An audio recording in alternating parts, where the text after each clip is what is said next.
Okay, for anybody's wondering, if you guys check out the live stream, thank you guys for joining me. I don't play music on my live stream because YouTube and issues, so in order to make everything okay, I just play matches of Dota in the background. Hope you guys don't mind. No music for my stream. Sorry.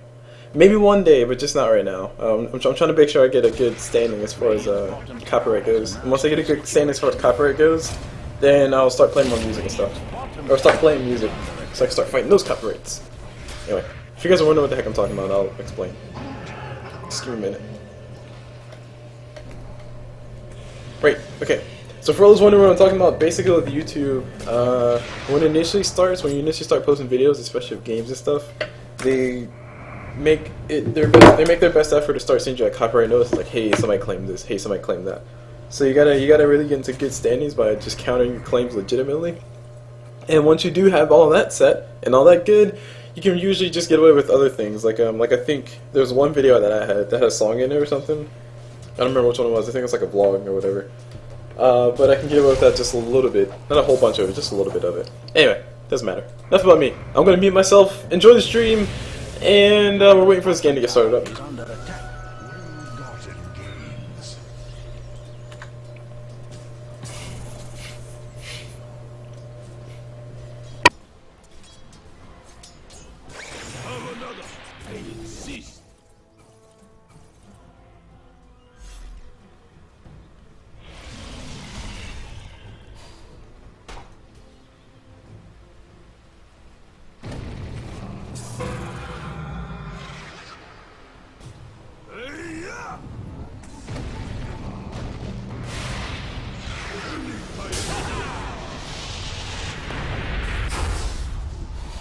Radiant's middle tower is not safe.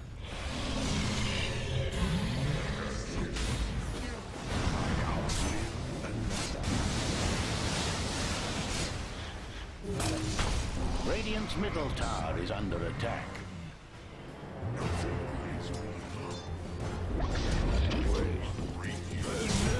Radiant's middle tower may need a hand.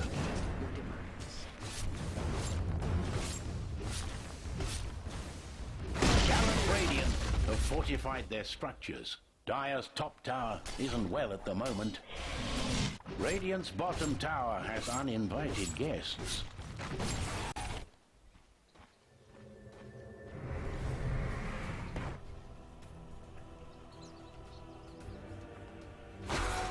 Illusion!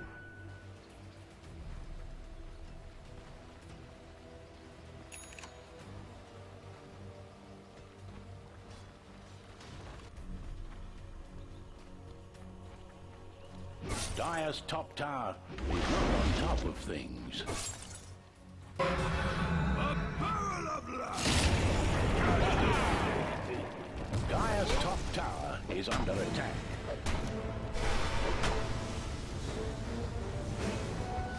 Tis mine. Dire's middle tower is in the wrong end of business.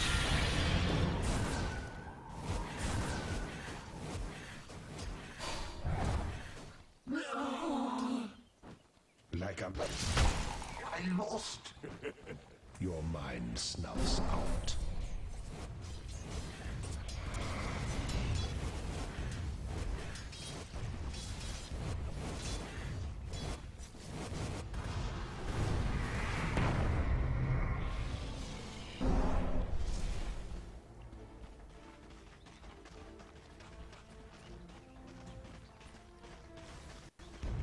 Radiant's bottom tower has a nasty situation.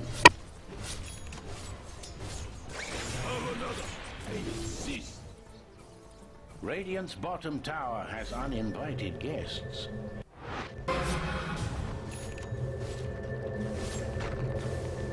Radiant's bottom tower is under attack. Radiant's bottom tower has fallen. Dire's top tower is not on top of things.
illusion.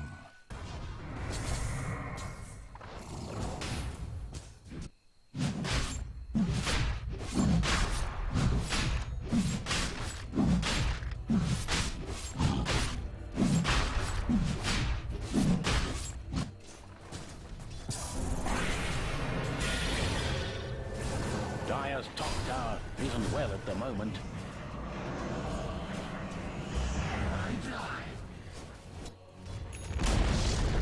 Dire's top tower has fallen.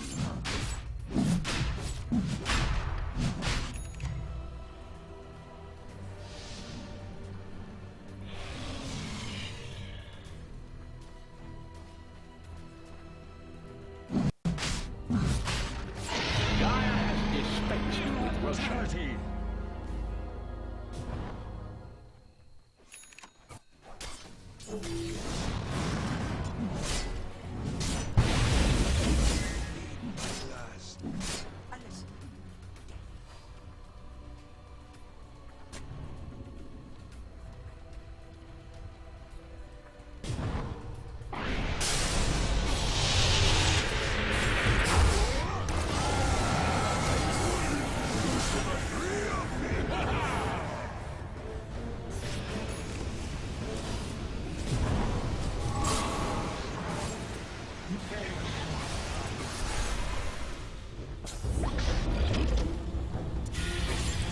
Radiant's middle tower is under attack.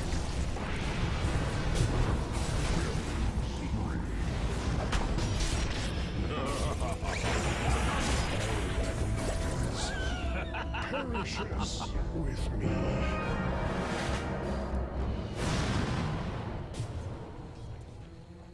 Having trouble seeing straight? Much obliged.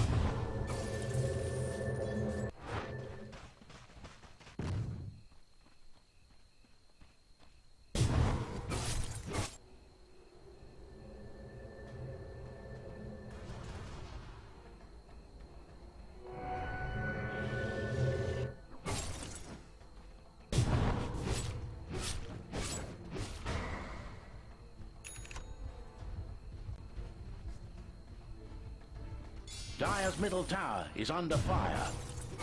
Dire's structures are fortified. Dire's middle tower met its end. Thy life's weight in mana pay.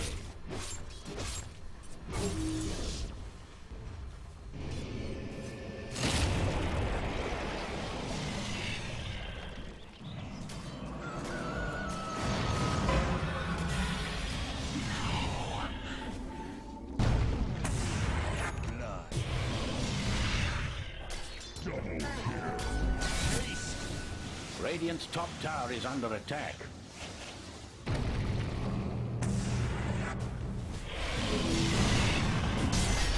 Radiant's top tower is getting walloped. The irony is rich. So vile! Radiant's top tower has fallen.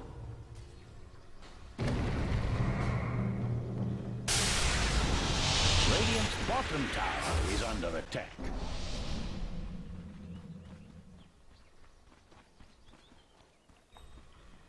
Radiant's bottom tower has uninvited guests.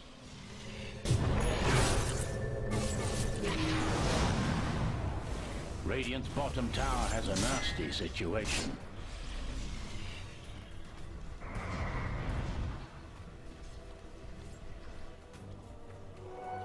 Well-gotten gains.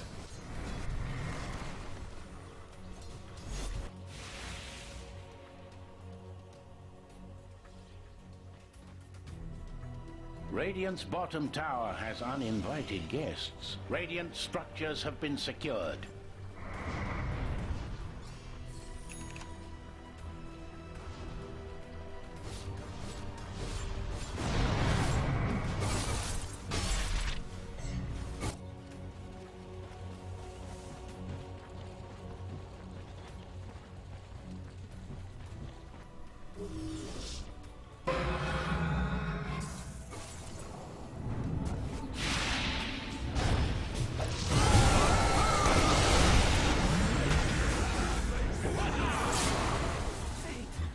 Radiant's bottom tower is under attack.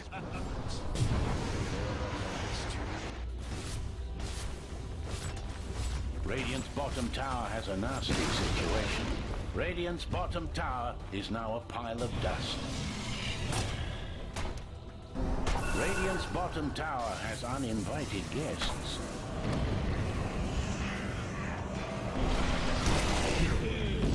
Radiant's bottom tower is under attack.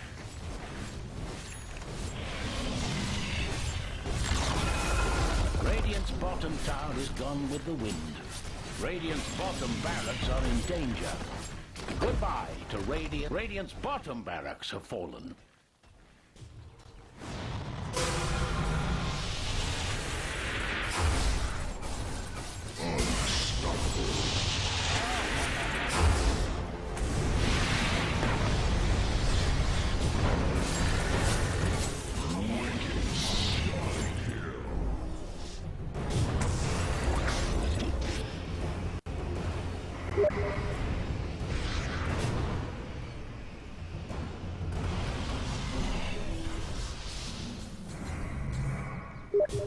Radiant's middle tower may need a hand.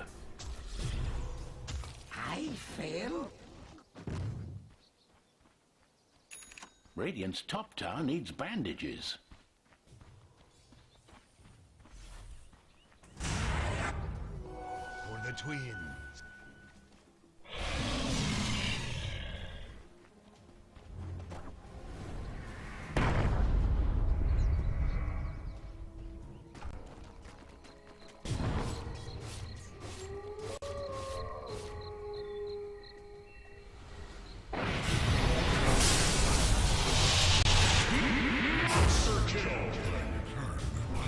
Consider myself purified.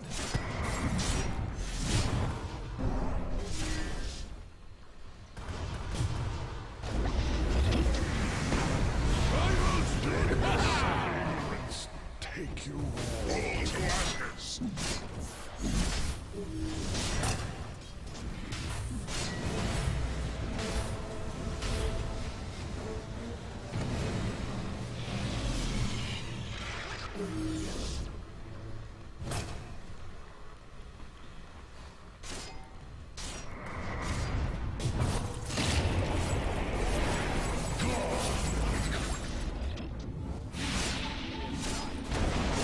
Thanks to thee. Kagger! How many times have you That was even a strong one.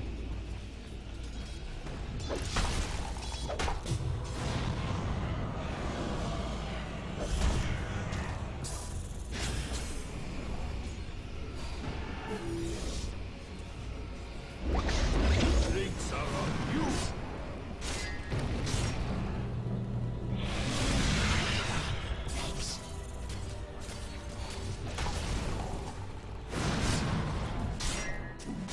My liver. Radiant's middle tower is not safe.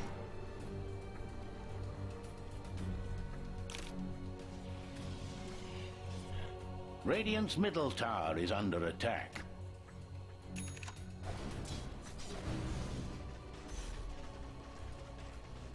Radiant's middle tower may need a hand.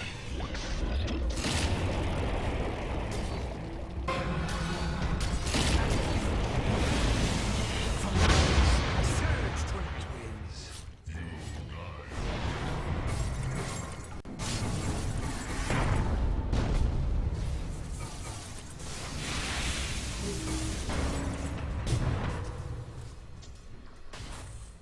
Dire's top tower is under attack.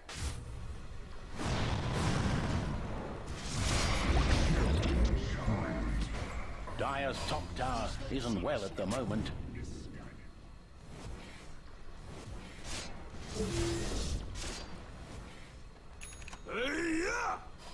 Dire's top tower is not on top of things.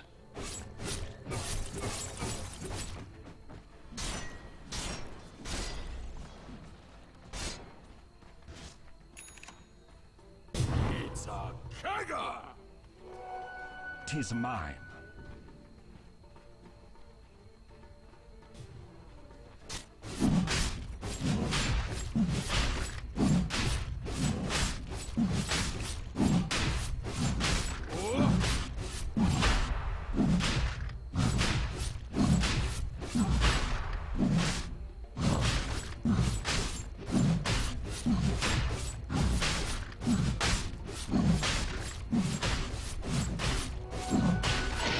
Chan's death was in dire hands.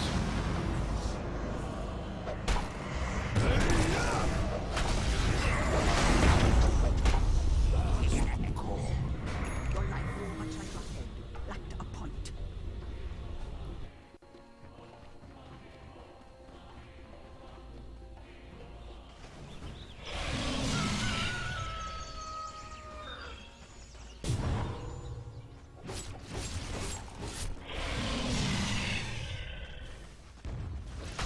Radiant's middle tower is not safe. Radiant's middle tower has fallen.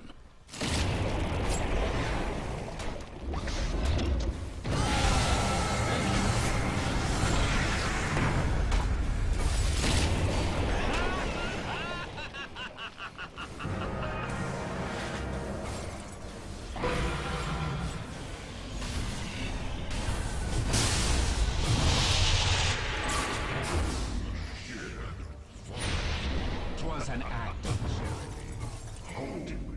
Double kill. Why, thank you.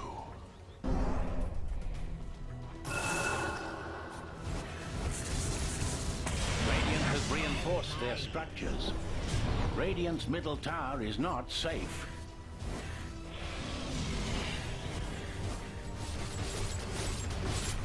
Radiant's middle tower may need a hand.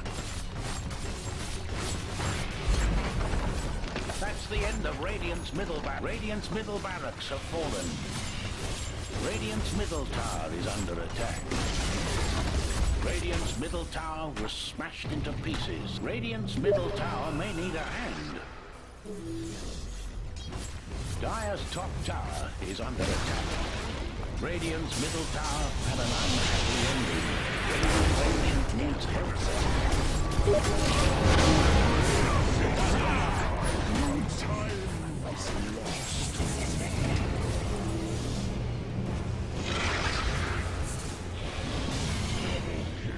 Radiant's ancient is in a spot of trouble.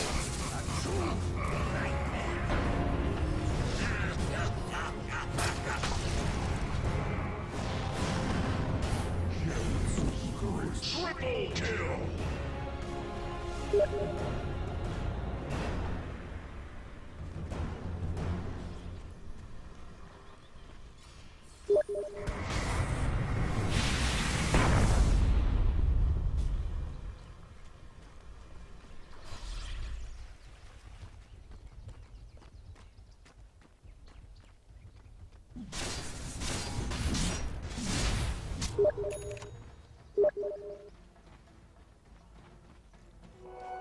Double damage. Dire's middle tower is under attack.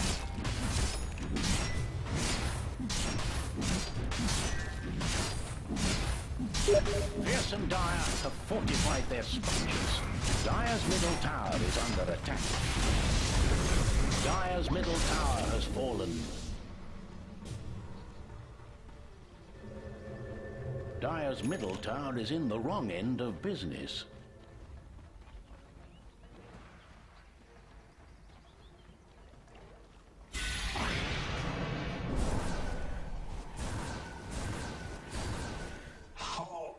Oh my. The wages of fear.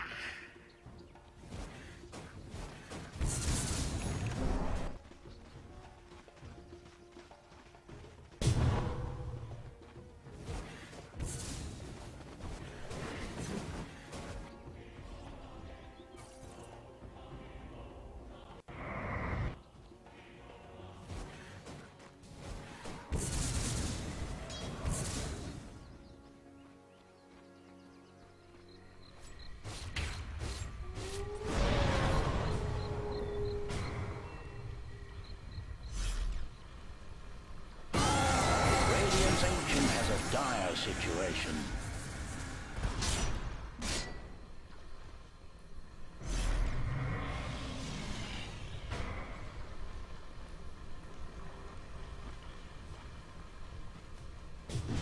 Radiant's Ancient is taking damage.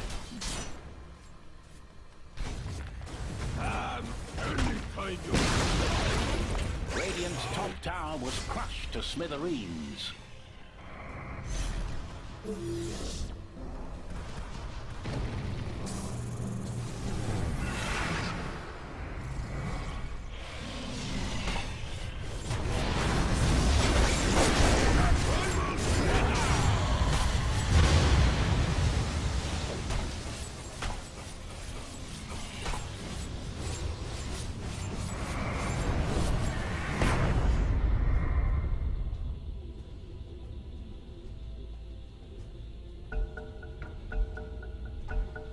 Now where were we?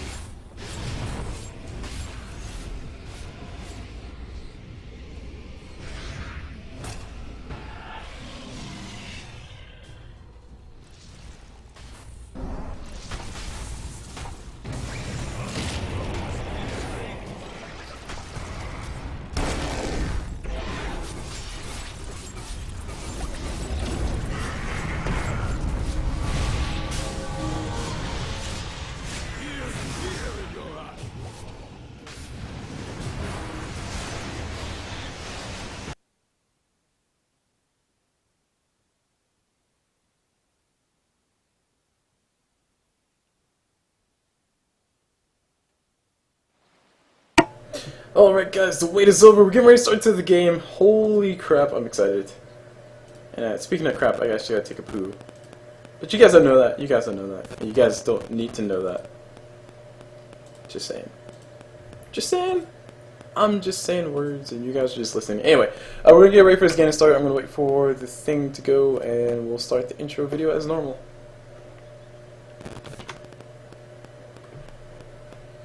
Alright, we're start. Dire team banned.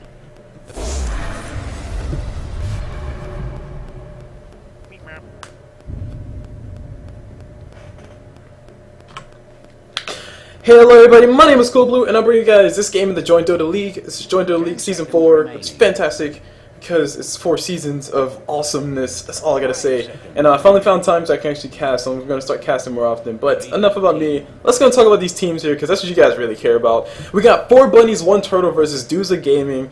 This is interesting for me personally because if you guys don't know about me personally, I don't actually follow Dota super seriously heavy. I'm going to start getting into a lot more into it now since I'm live streaming. But that said, I used to cast for something called the Sunday Evening Cup series way back when, and Dooza Gaming was one of those teams that was kind of constantly getting top 5 out of 60 or 30 teams that actually showed up to play. So Dooza Gaming, I have some fond memories of Dooza Gaming.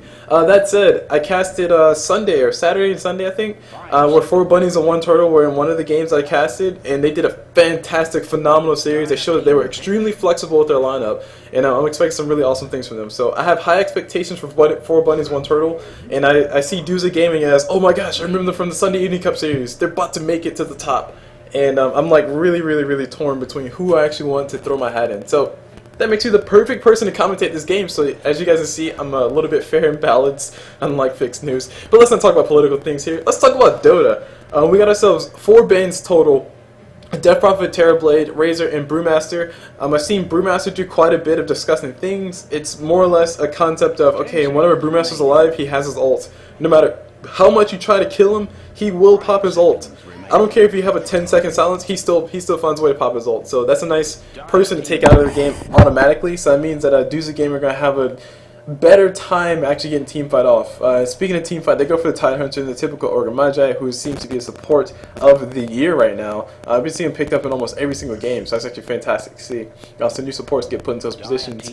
Moving on to the Razor ban. The Razor ban by Dooza Gaming shows me that maybe they want to carry who needs to focus on the damage. I'm thinking somebody like Lifestealer, but I only say that because that's the only person I can ever think of whenever I think of a Razor. Possibly, no, just Razor, or just Lifestealer. On the side of 4 bunnies, 1 turtle, they banned out the Terrorblade and Death Prophet. I've seen a few games where one game Death Prophet did really well, but they still lost, mainly because the other carries on the enemy team got a little bit too far away. But all the other games I've seen, basically Death Prophet just kind of became my mini carry. Like, she was the carry to the carry. She complemented the carry's carry. they carried each other together into the abyss of victory. So her physical damage, her ulti is still really powerful. Her silence is doing a whole bunch of stuff that people don't like. And I like the fact that we see her banned out by 4 bunnies, 1 turtle. It is, from what I've seen, very counterproductive to the strategies that they like to run, which are more 4 protect 1 type strats, which hence it ain't 4 bunnies, 1 turtle. 4 protect 1 type strats where they let the carry go ahead and get really farmed up. 4 protect 1s are really reliant on people having their spells ready. And speaking of people having their spells ready, let's go and talk about these picks on the side of 4 bunnies, 1 turtle. Centaur Warman, a really nice initiation. Also, Blink Dagger, Stomp, GG, they're pretty much killing everybody in the area. So I actually like the Centaur pickup. Also very nice beefy initiator as well. So you can take a whole bunch of damage and possibly take some focus away from the carries that might be in danger when team fight breaks out. Besides a very nice support, his birds, I haven't really paid attention much to how well the micro is, but the bird control has a high potential to actually change a whole bunch of team fights. We can see a whole bunch of things as far as tower pushes. I think it was 4 bunnies, 1 turtle where they had a Visage and they had like an Aghanim Scepter at like the 16-minute mark or something ridiculous. But long story short, a lot of control with the birds, a lot of burst damage with that Soul Assumption, and also you can just help out with kills easily with that Grave Chill. So very nice support to go for. I actually like him as a hero in general. Moving to Doozy Gamer side, we had talked about it. They want the kind of team fight initiation type things. We see them banning out people who can possibly counter that quite well. Specifically speaking of people like Lich and Lich and Drow Ranger to a certain extent. Drow Ranger to a certain extent of her Gust will actually make a devastating blow to Tidehunter and anybody else who is reliant on spells. So I'm a little bit fearful right now. I think Doozy Gaming might be focusing more on spell reliant heroes. They might be trying to go for 4 protect 1 as well. That'll be cool to see, but it'll take a while. I'm just giving you guys a heads up. 4 bunnies, 1 turtle like to do 4 protect 1s from what I've seen. The like 3 or 4 games that I may have seen him play. Doozy Gaming, I remember the Sunday Evening Cup series by name. I don't actually remember how their playstyle was. All that said, though, we see 4 bunnies, 1 turtle. They do ban out people such as the Doombringer and the Wisp, and that kind of tells me along the lines of they don't want anybody just, ganking somebody who's solo farming. So we're going to see some solo farm going on for 4 bunnies, 1 turtle. That's pretty much in stone right now. Moving to the Doozy Gaming side, though, they ban out the Slark. They pick up the Slark, somebody who can just roam around and become a super snowball reliant hero. That tells me the Doozy Gamer are trying to be focused more on setting the tempo of this game, and you can definitely do that with the Tidehunter Ravage. Likely we'll see Ravage be the big threat early on, and then later on we'll see Slark's snowball potential actually become a lot higher than people expect it to be. That also explains why we see people banned out such as, like I said, Lich and Razor now. Razor basically takes all of Slark's damage, even though Slark's still in stats. Razor's still doing a crap ton more damage than Slark can actually dish out. Lich, on the other hand, I want to say maybe just his slow and his ice armor just makes Slark not have fun. Also, the Ice Ball from Lich does bounce around when you have a nice little clump of heroes, which by the looks of you have time to blink it in for a giant ulti. You have Ogre Magi probably be somewhere in the vicinity to try to drop a stun on top of an important person, such as a Centaur, maybe even another support who has a bigger stun that they need to worry about. And Slark will likely be close by trying to melee people in the face. So a Lich would have been very nice for 4 bunnies, 1 turtle. But he's out of the game, so get over it. Anyway, speaking of other things to get over, we got 4 bunnies, 1 turtle. Getting almost over the time inside of their, or wasting quite a bit of time inside their reserve time. They need to go ahead and get for their picks, and oh my gosh, hold on, let me check, hold on. Let me check my audio, okay, alright, my audio's good, my bad. Sorry. So I had a nightmare that I cast an entire game with my mic muted. I've done that a few times. It's not fun. I don't recommend it. Guys. If you're ever going to commentate, make sure your mic's turned on. Anywho, so we're just waiting for bunnies, 1 turtle, pick up their picks. Versus the Slark, you can do a whole bunch of things. You just have to be extremely careful. Vengeful Spirit is a fantastic pickup. Vengeful Spirit likely going to get stunned a lot by Ogre Magi. Vengeful Spirit probably going to die a bunch, but she is going to sacrifice her life for the greater cause. That actually kind of makes me concerned now, because 4 bunnies, 1 turtle just might go for somebody who's worth sacrificing your life for, which would be a Medusa. Spectre, you can kind of let her do her own, but I think Medusa would be a nice pickup, because you can give her the extra bonus coming up, or bonus damage coming up from that Vengeful Aura. You can give her the movement speed to get out of dodge if things do get too trippy, and you also have Visage to help her out with the slows and just make sure Medusa can get all the right click in the world. So 4 bunnies, 1 turtle. They need, like I said, the lineup to create enough room possible, or as much room as possible to let their carry farm. And I think Vengeful Spirit and Visage and Centaur, so far, these are all solid picks. You can't really go wrong. You can put whoever you want in the lineup, and it'll probably do just as well. Doozy Gaming pick themselves up an Ancient Apparition. They're going for more of the, like I said, more of the we start a team fight, we are going to win the team fight. I'm expecting to see Ancient Apparition at least try to get an Aghanim Scepter. Although that said, there is an Ogre Magi and an AA. I think they're playing supporters roles. I would really hate to see Tidehunter go to waste as of support.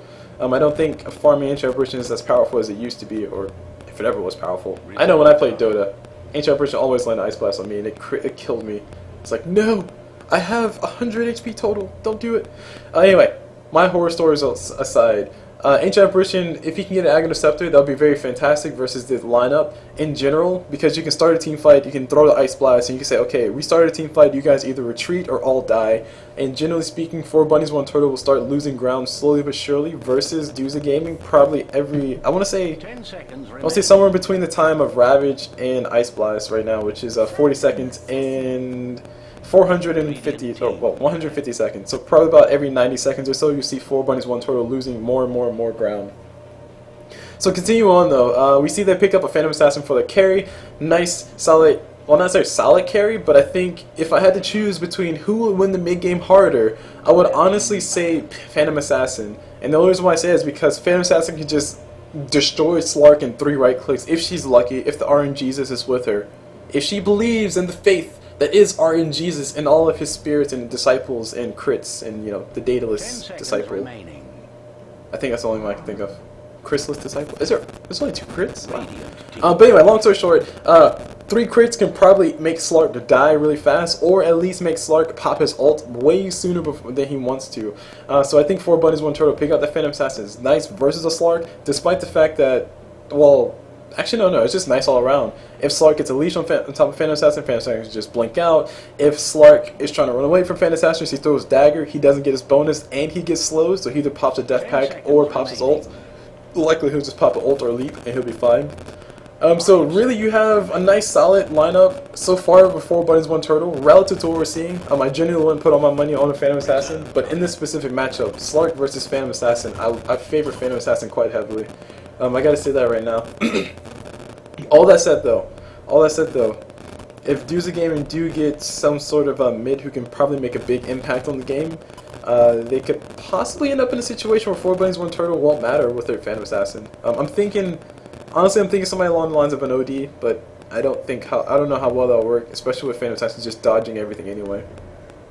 Heck, maybe even a sniper. Maybe a Medusa anyway. I don't know, Slark Medusa on the same team. Slark for mid game, Medusa for late game, maybe a Spectre. Spectre can just reflect some damage for free. The options are kind of wide open as far as what Duza Gaming can go for. The reason why I say is because Tidehunter has been and can be playing mid, so that's one thing that we can see as far as the lineups. And they go for Templar Assassin for the mid, so Duza Gaming look like they're really relying on winning that mid game. Not necessarily just winning it, but just saying, hey, you see this mid game? You guys aren't going to have a chance because we're just going to destroy your faces before it happens. Phantom Assassin can kind of fit into that category where she does win the mid game, but you have to be very cautious because she needs her items. The fact that Battle Fury most of the time is a required item for her to actually do damage and kill people is one thing. And also considering that Phantom Assassin versus Templar Assassin is not a really good matchup for PA because her crits are useless when the refraction's up. It just makes it another thing. Maybe TA will be forced to build a fast MKB, but at the end of the day, as soon as it comes online, Phantom Assassin officially is out of the game as far as being useful for a team. So, intelligent pickups coming up from Duza Gaming. Of course, Templar Assassin is going to be really reliant on getting that MKB, but I think she should be fine.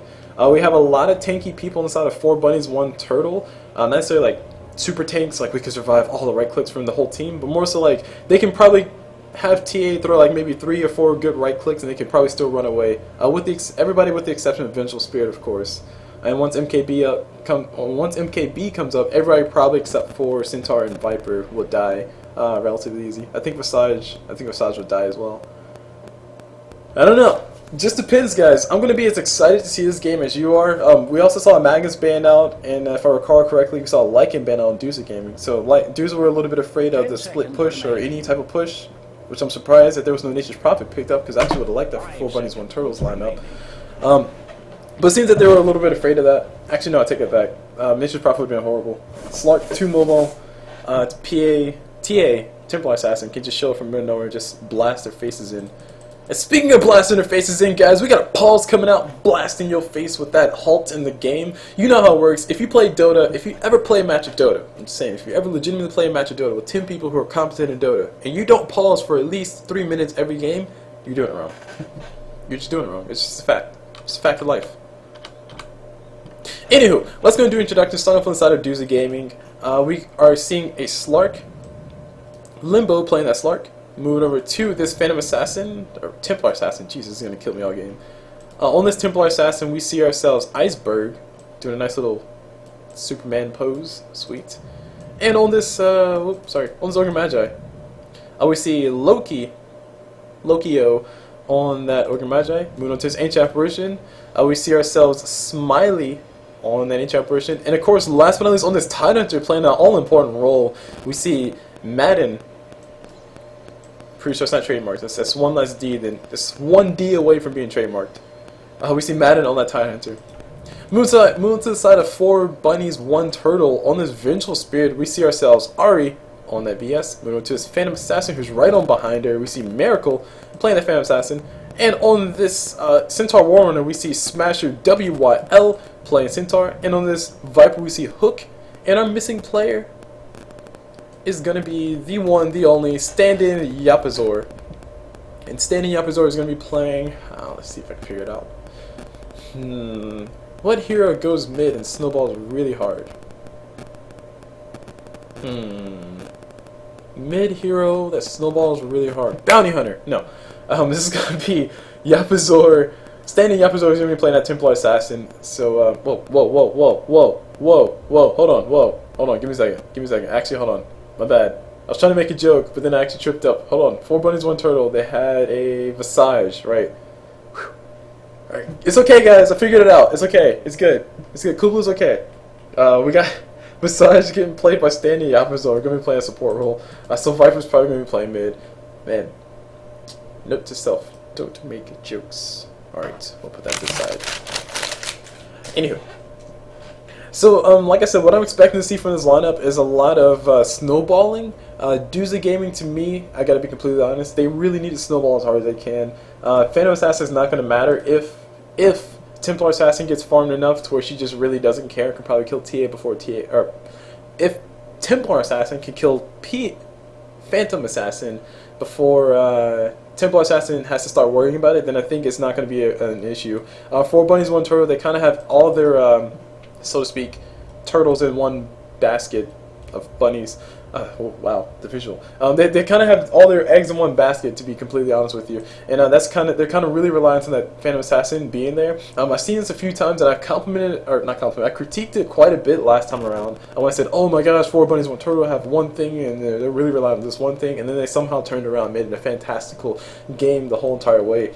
So 4 bunnies, 1 turtle are really reliant on Phantom Assassin for damage, sure, but you still have the initiation power of the Centaur Warrunner. You have the control that you get from Vengeful Spirit. You have Viper building the mechanism. Yeah, he builds the mechanism, that's all he does.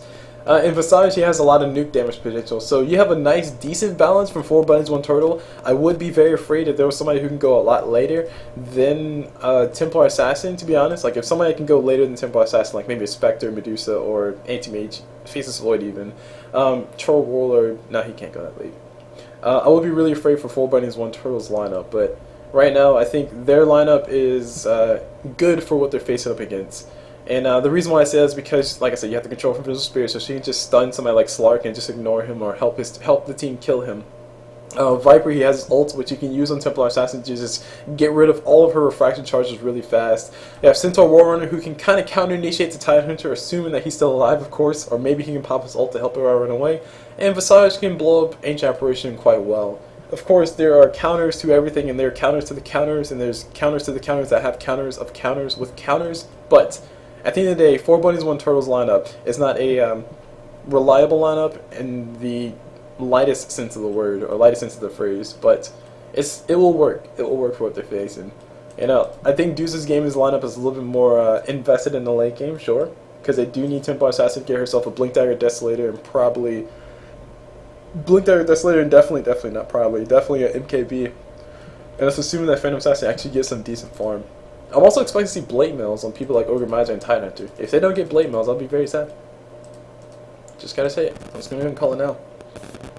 So anywho, as far as the supporting lineups though, there's a little bit stronger supporting lineup on 4 bunnies, 1 turtle. They can do a little bit more as far as roaming around and ganking. Ogre Magi and Ancient Apparition, I mean, Ogre Magi throws a stun, Ancient Apparition throws his cold feet and just prays that they don't run away. But if they do run away, then they make it out alive. Whereas you have Vengeful Spirit, who throws herself a magic missile, which is, oh by the way, assuming that's level 2, 175 damage, and Visage, who collects soul assumption charges at every, I think, 100 damage, if I'm not mistaken. So you have that plus a few right clicks. That's 2 soul assumption charges at least. So that's going to be at least 300 damage total, so you can get those 2 soul assumption charges in the first place, plus a soul assumption charge. That should be enough to kill pretty much any of the supports that we see on the side of Deuces Gaming, and possibly even Slark to a certain extent. We all know about his crappy stat game. If you guys don't know about it, I do know about it. If you guys want to know more about it, play Ability Draft and pick Slark, or accidentally get Slark somehow, and then don't get anything to help your survivability. You'll realize how crappy his stat gain is. We have that stat gain of 1.8 for strength, 1.5 for agility, and 1.9 for intelligence. That's stat gain though. And just to put this in comparison, because Ancient Apparition is relatively close, Ancient Apparition has 1.4 strength, 2.2 agility, and 2.6 as far as intelligence. So Ancient Apparition gets more stats than Slark. It kind of makes it sad. What's the Templar Assassin again? Huh. Yeah, fairly even. Ogre Magi is not much agility, a lot of strength, holy crap. And Titan Hunter, of course, a lot of strength. Yeah, as expected. So anywho, what I'm expecting to see, like I said, I'm expecting to see a very dominant early game from Deuces Gaming. 4 bunnies, 1 turtle. I'm expecting to see them go for a turnaround based on their past play, not necessarily based on anything as far as their lineup goes. Like I've said a million times, I prefer Deuces lineup as far as like going later. But I think 4 bunny and 1 turtle can definitely make this work. It's flexible enough. And flexibility will be the answer to the game here. Speaking of answer to the game, we got the impulse coming through. So, cool, because I was about to start talking about towers and how they're positioned. LOL. Just pause, don't play. I agree, just pause, don't play. You don't need to play Dota. I can talk about Dota all day.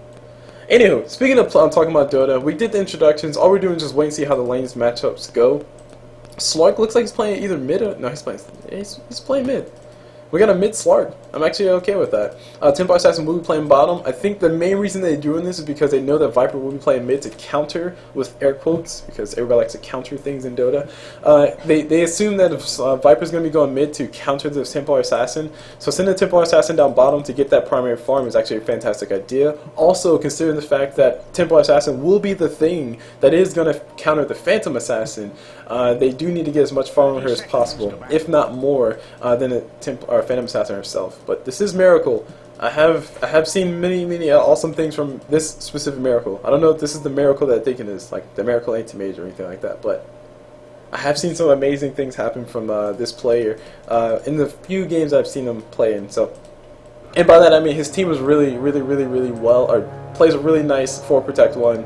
Like, there were literally times that they were going 4v5 and they were coming out victorious, like, you know, 2 deaths on their side and 3 deaths on the other side. Anyway, speaking of deaths on the other side, we got Viper taking a little bit of damage, getting burned to death, gonna be forced about that corrosive skin, trying to survive, taking a few right clicks, he's gonna be going down, double damage rune is up on these guys, and first blood going towards Titan Hunter, easy kill is easy.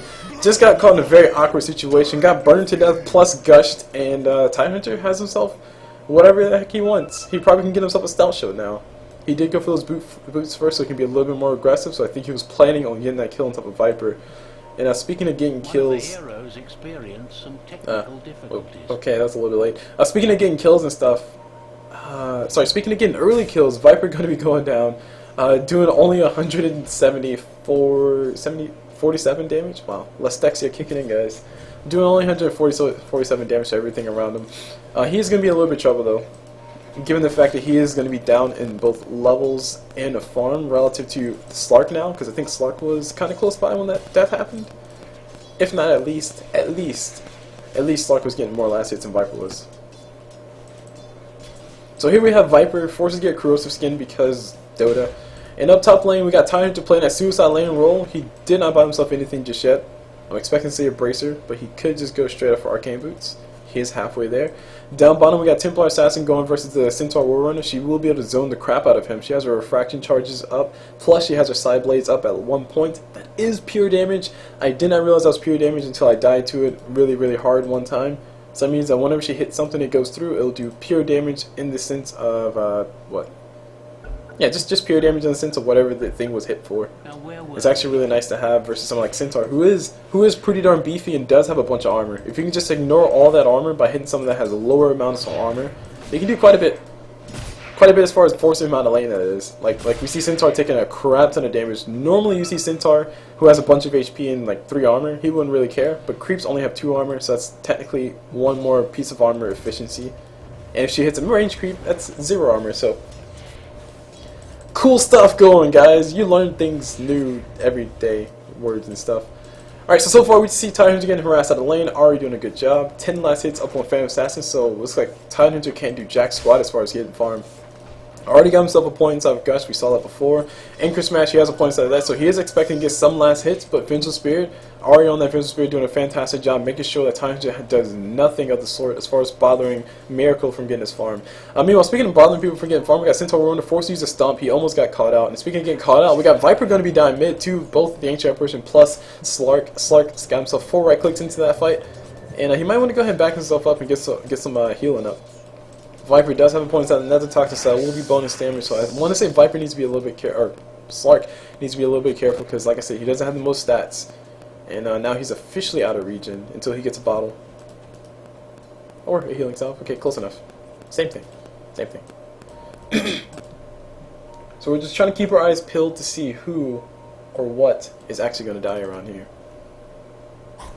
I want to say I don't feel very hopeful. I gotta be honest, I don't feel very hopeful for Viper's outlook right now. He is going to be the one that they need to do things versus the Templar Assassin, so they did some mid, of course. I think they're really hoping that Templar Assassin did get sent mid. If they did do a lane rotation, I think Slark would have a lot more fun down bottom than Templar Assassin would. Although Templar Assassin is really not getting bothered. Centaur can't stand close to her. Pretty much no regen. He has himself a ring of health right now. No regen left, that is. And Templar Assassin only used, what was this, half of her mana to force him out of lane, more or less? Or force him away, at least. Her last hits are looking fantastic, though. 17 last hits versus Centaur Warrunner's 7 last hits. Looks like we got Centaur Warrunner coming forward, just being aggressive. He sees her refractions down. Doesn't decide to go for it anyway. Tidehunter forced to back off. Gonna go ahead and check out that rune. The rune will be up in 15 seconds time, so it'll be a little bit too long for him to actually stay and wait. Meanwhile, mid, Slark and Ancient Apparition being like best bros. Ancient Apparition just making sure Viper stays in check. Good rotations, I guess, even though it's technically not a rotation, just Ancient Apparition stacking and pulling some Ancients. Ironic. I wonder if Ancient Apparition stacks and pulls Ancients, does that make the Ancients stack? Ancient stack? Anciently stack? Anciently ancient stack? There's some logic here. Down bottom, we got Ogre Magic, give himself a nice little burn top of Centaur Warrunner. Centaur Warrunner looks like he will be going down one way or another. Templar Assassin will be the last one to get the hit on top of that Centaur. So nice little rotation going for these guys. I think I was mostly Templar Assassin though. I was probably just a meld plus maybe a. It was likely not even a stun. Oh, it was a stun. Ogre Magic probably did throw a stun on top of Centaur, but he did get forced back. We see. Oh, we got another kill. Visage actually dies. Where's Visage? I don't know what lane he was playing, but speaking of what lane he was playing, we got Slark actually taking quite a bit of damage from Viper. If only Viper had his ult right now. Bottle is up on side of Iceberg on that Slark. I feel like I didn't introduce Slark. I feel bad now.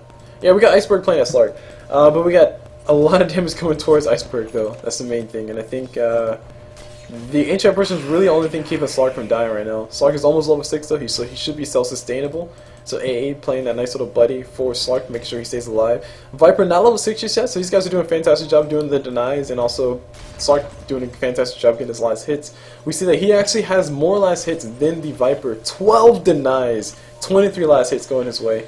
Down bottom I see pings, they're saying here's a Observer around the corner. That seems to be what's going on. Centaur Warrunner going to go ahead and kill himself a few creeps. Yeah, okay, I see what it was. They were pinging saying Centaur Warrunner is going around the corner to go for the farm. So, missing Centaur Warrunner. Templar should be good. We got a just in case Ogre Magi hanging around the backside. And Limbo is just having a grand old time. I'm going to go ahead and fetch himself a rune. It should be up here as soon as he gets to it. Centaur was forced to go back towards his base, so he will be running back into the lane. Invis rune does get picked up. They want to go for a kill on top of Centaur. They're circling the jungle. They want to go search for him. Centaur should be shown back in lane, so Smasher going to just waste a little bit of time. Waste a little bit of their time at least. And really, we're just waiting to see the big explosions happen. 4 kills so far for Deucin. That's mainly because of rotations, and also because I think they killed Viper twice already.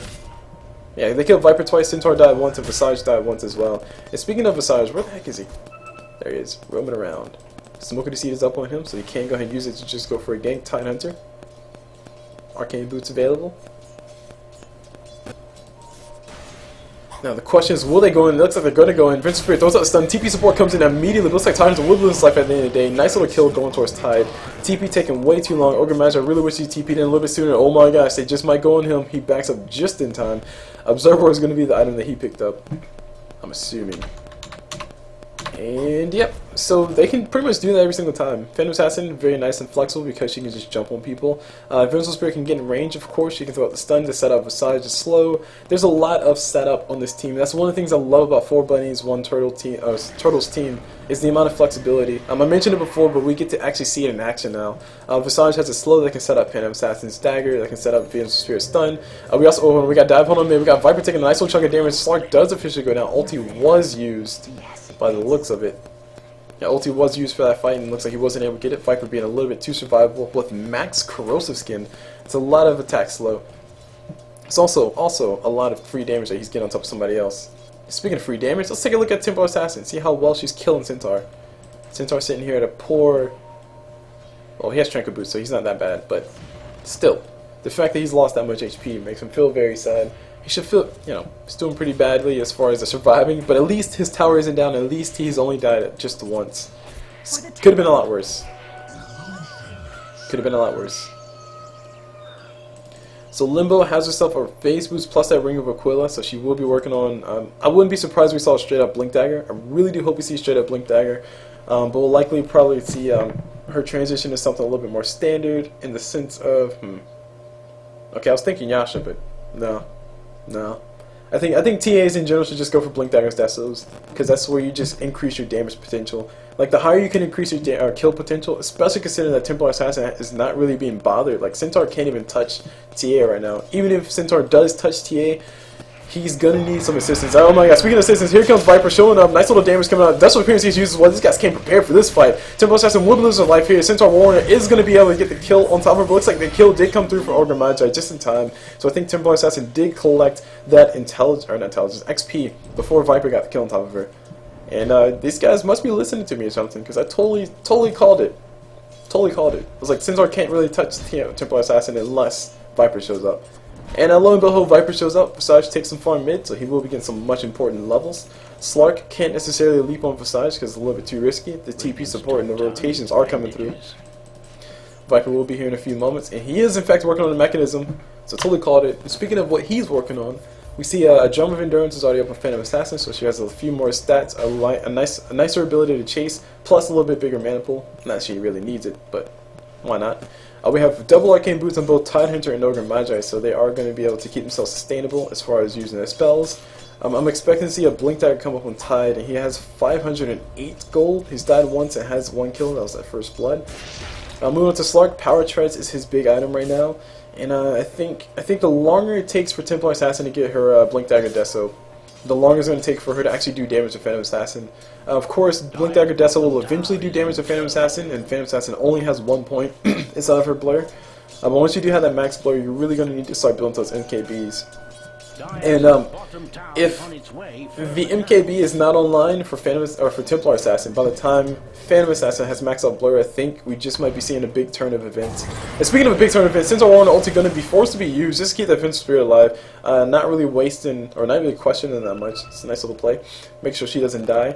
The less they can feed, the better they can do, and I'm glad they see that because the snowball lineup is real right now for Duza. If Slark can get just one little latch, just one little edge, and somehow builds a Shadow Blade and Scotty from the middle of nowhere, or maybe somehow builds a Sanji and Yasha just to be able to survive, a little bit more survivable, then I think we might see 4BT just more or less all but ended. And speaking of all but ended, well, we got Centaur. Is he Centaur very low? Where's he at? Centaur, please. I thought he was about to die. My death senses are tingling. Tempo Assassin gonna go ahead and tank a few tower shots. And they backs away casually. Meanwhile, mid, we got just an armistice of some sort. I'm just waiting to see some big action happen. Take a look at the gold graph. We can see that the gold is more or less about 0. That's fairly consistent, especially considering that the kill did just happen on Tempo Assassin, who has been farming for quite a while. So she did lose a little bit of gold. Plus, they did gain a little bit of gold. Not a whole much, but just a little bit.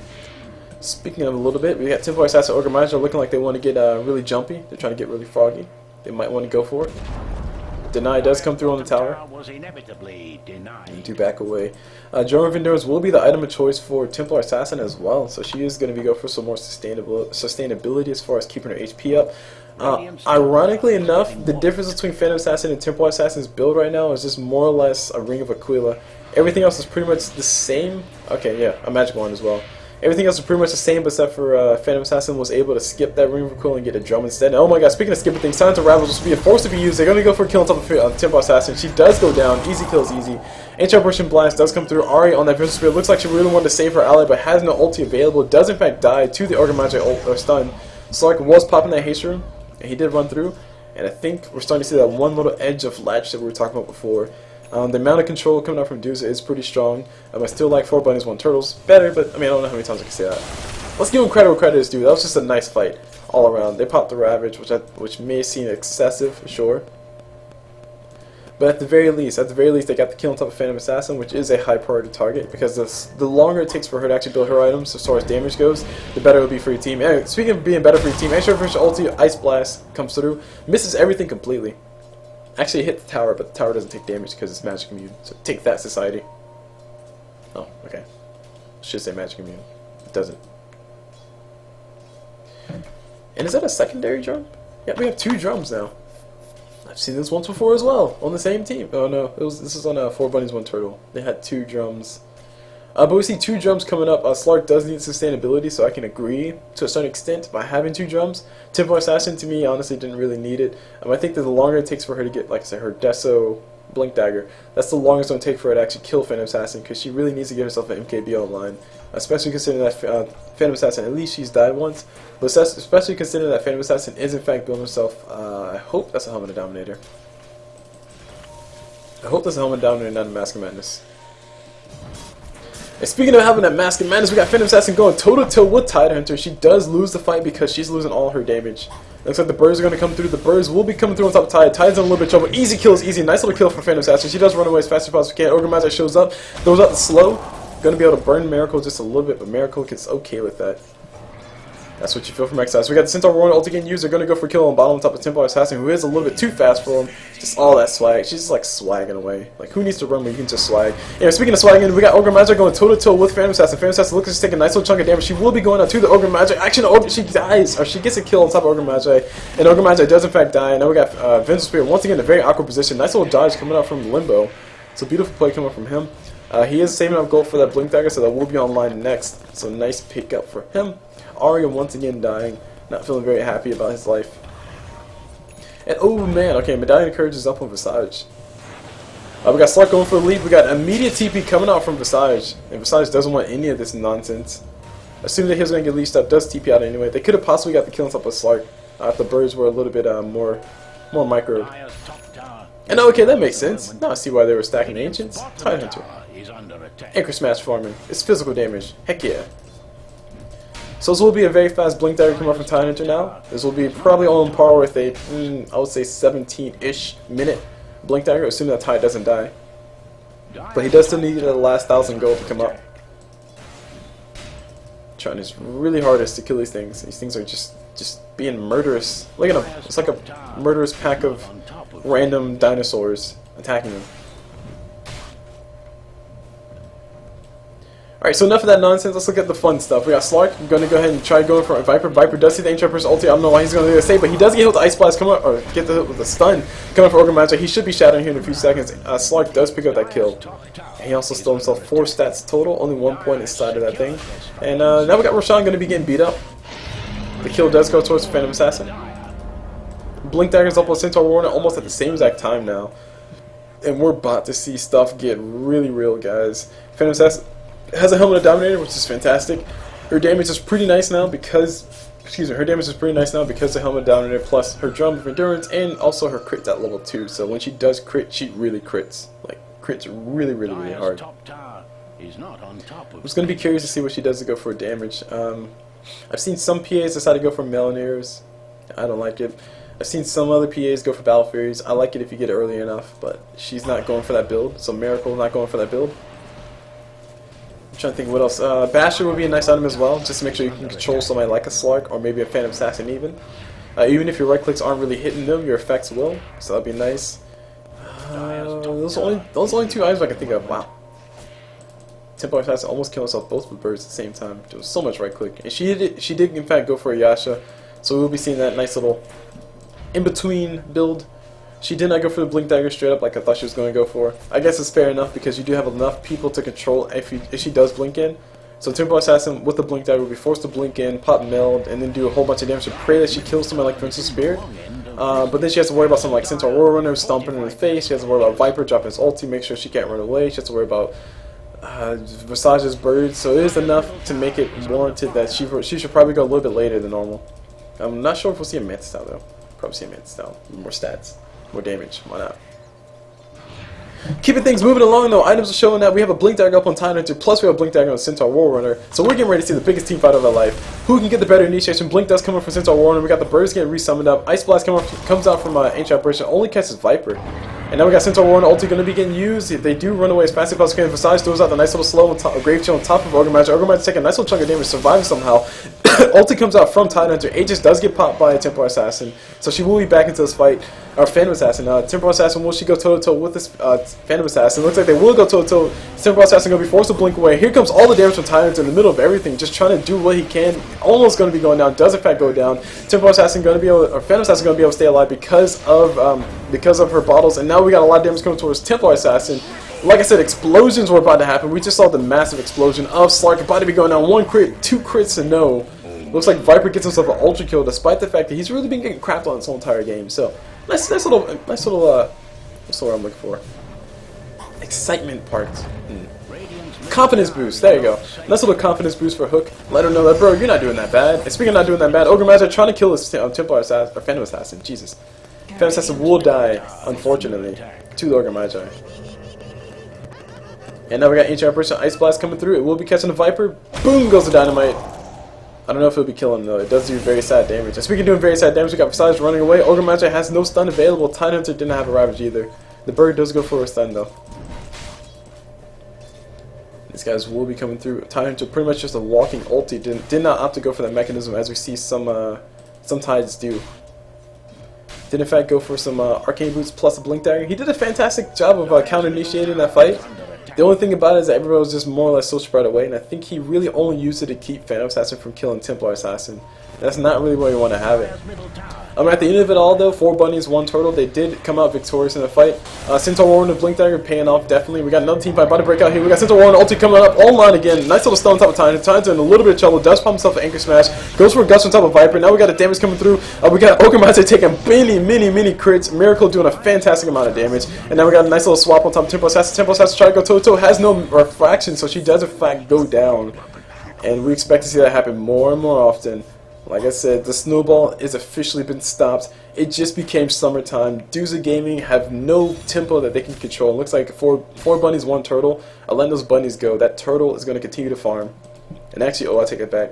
Is she going to kill Slark is a big question. Slark has himself a nice little, what's the word?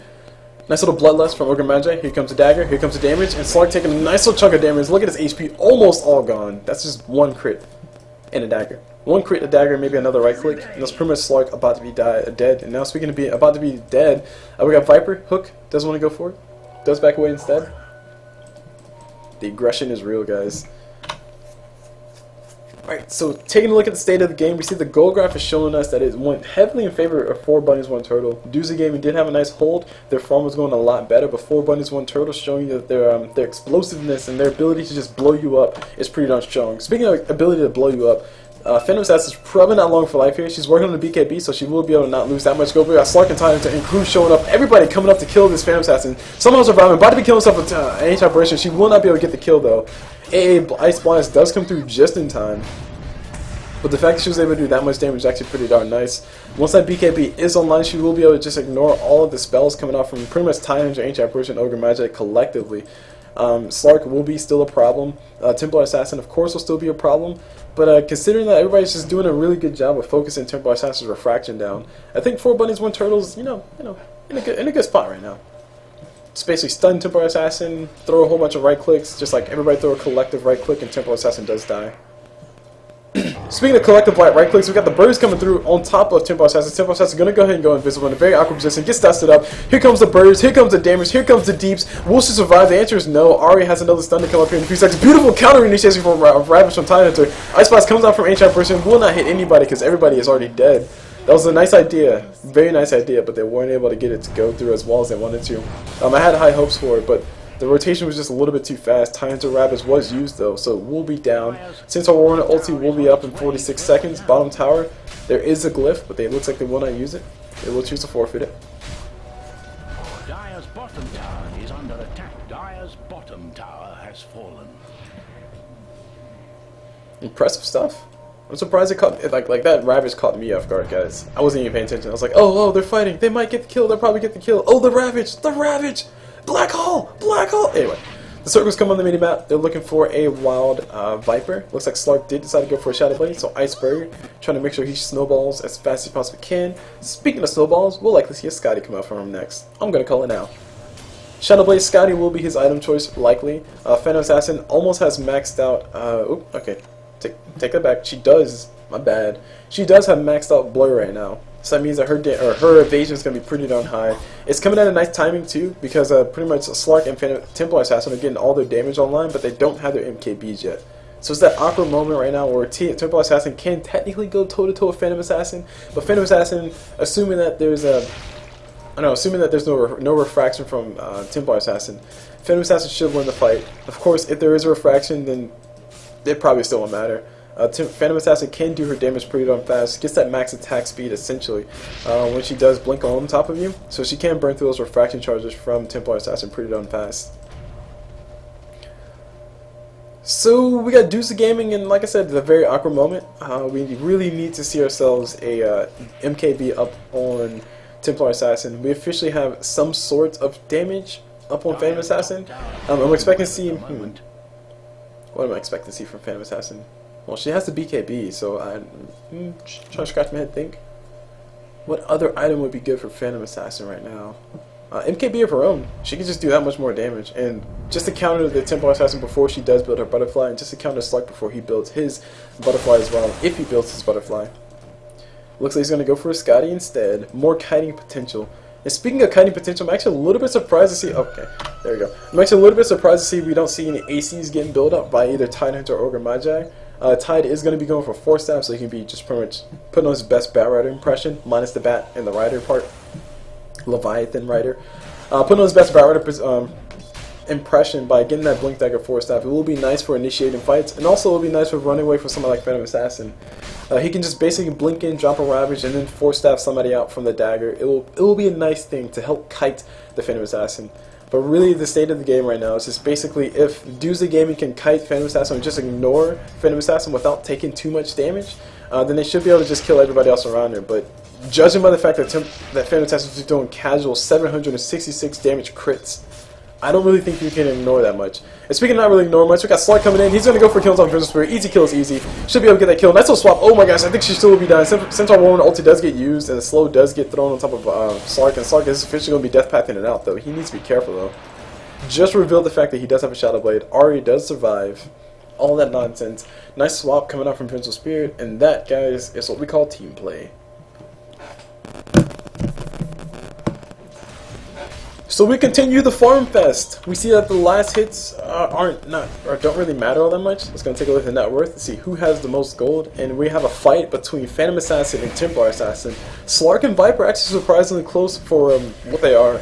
I was expecting Viper to be higher than Slark, but Slark is higher than Viper, so kudos to you, of course. Mr. Iceberg, you're doing a good job keeping your farm up. working on that Scotty, so it will take them a while. And we're more or less just in like a slight, at the risk of making a pun, in a refractory period for both sides. They can't really do much yet. They really want to get their big items up, and they're trying to wait for that next big fight. And that's a lot of times what you see in a 4 protect 1. Of course, 4 bunnies, 1 turtle are doing the 4 protecting of 1. But Dooza Gamer are more or less having to play in the same mindset. So we see the tempo getting controlled instead of by Dooza Gaming. We see the tempo getting really heavily controlled by 4 bunnies, 1 turtle.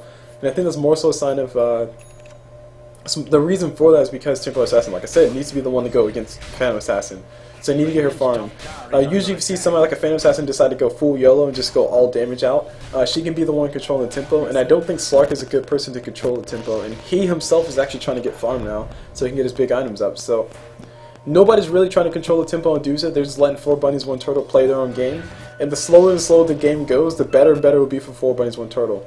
Granted, if the game does go past a certain point, I want to say like past this 45 to 50 minute mark, Phantom Assassin becomes less useful in the sense that people have MKBs, people have blade mails, people have things to make sure Phantom Assassin doesn't have a good time, and it just makes it a lot easier for them to deal with. And I think at that point we'll see Templar Assassin become the person to be really afraid of.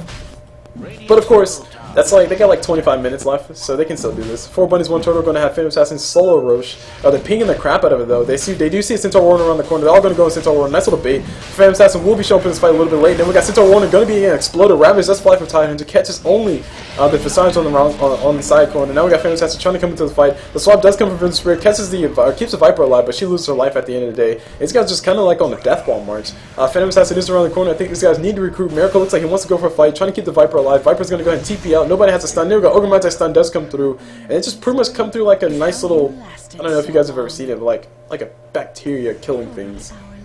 Best analogy ever, I know. But nice little rotation coming out from Doozy Game, and more or less just killing. It looked like they were just farming jungle creeps right there.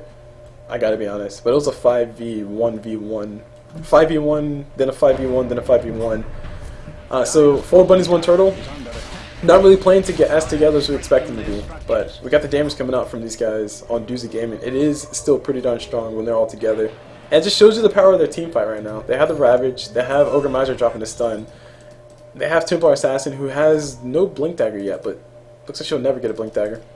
So sad Limbo getting no Blink Dagger. I'm sad. But if Limbo does decide to get a Blink Dagger though, I will say that they can control a lot more of the game than they are now. Slark's still working on Scotty. He does have the second piece. Actually has the whole thing now. Curry just got to bring him his Ultimate Orb, and he can go ahead and pick up his Orb of Venom from the store too.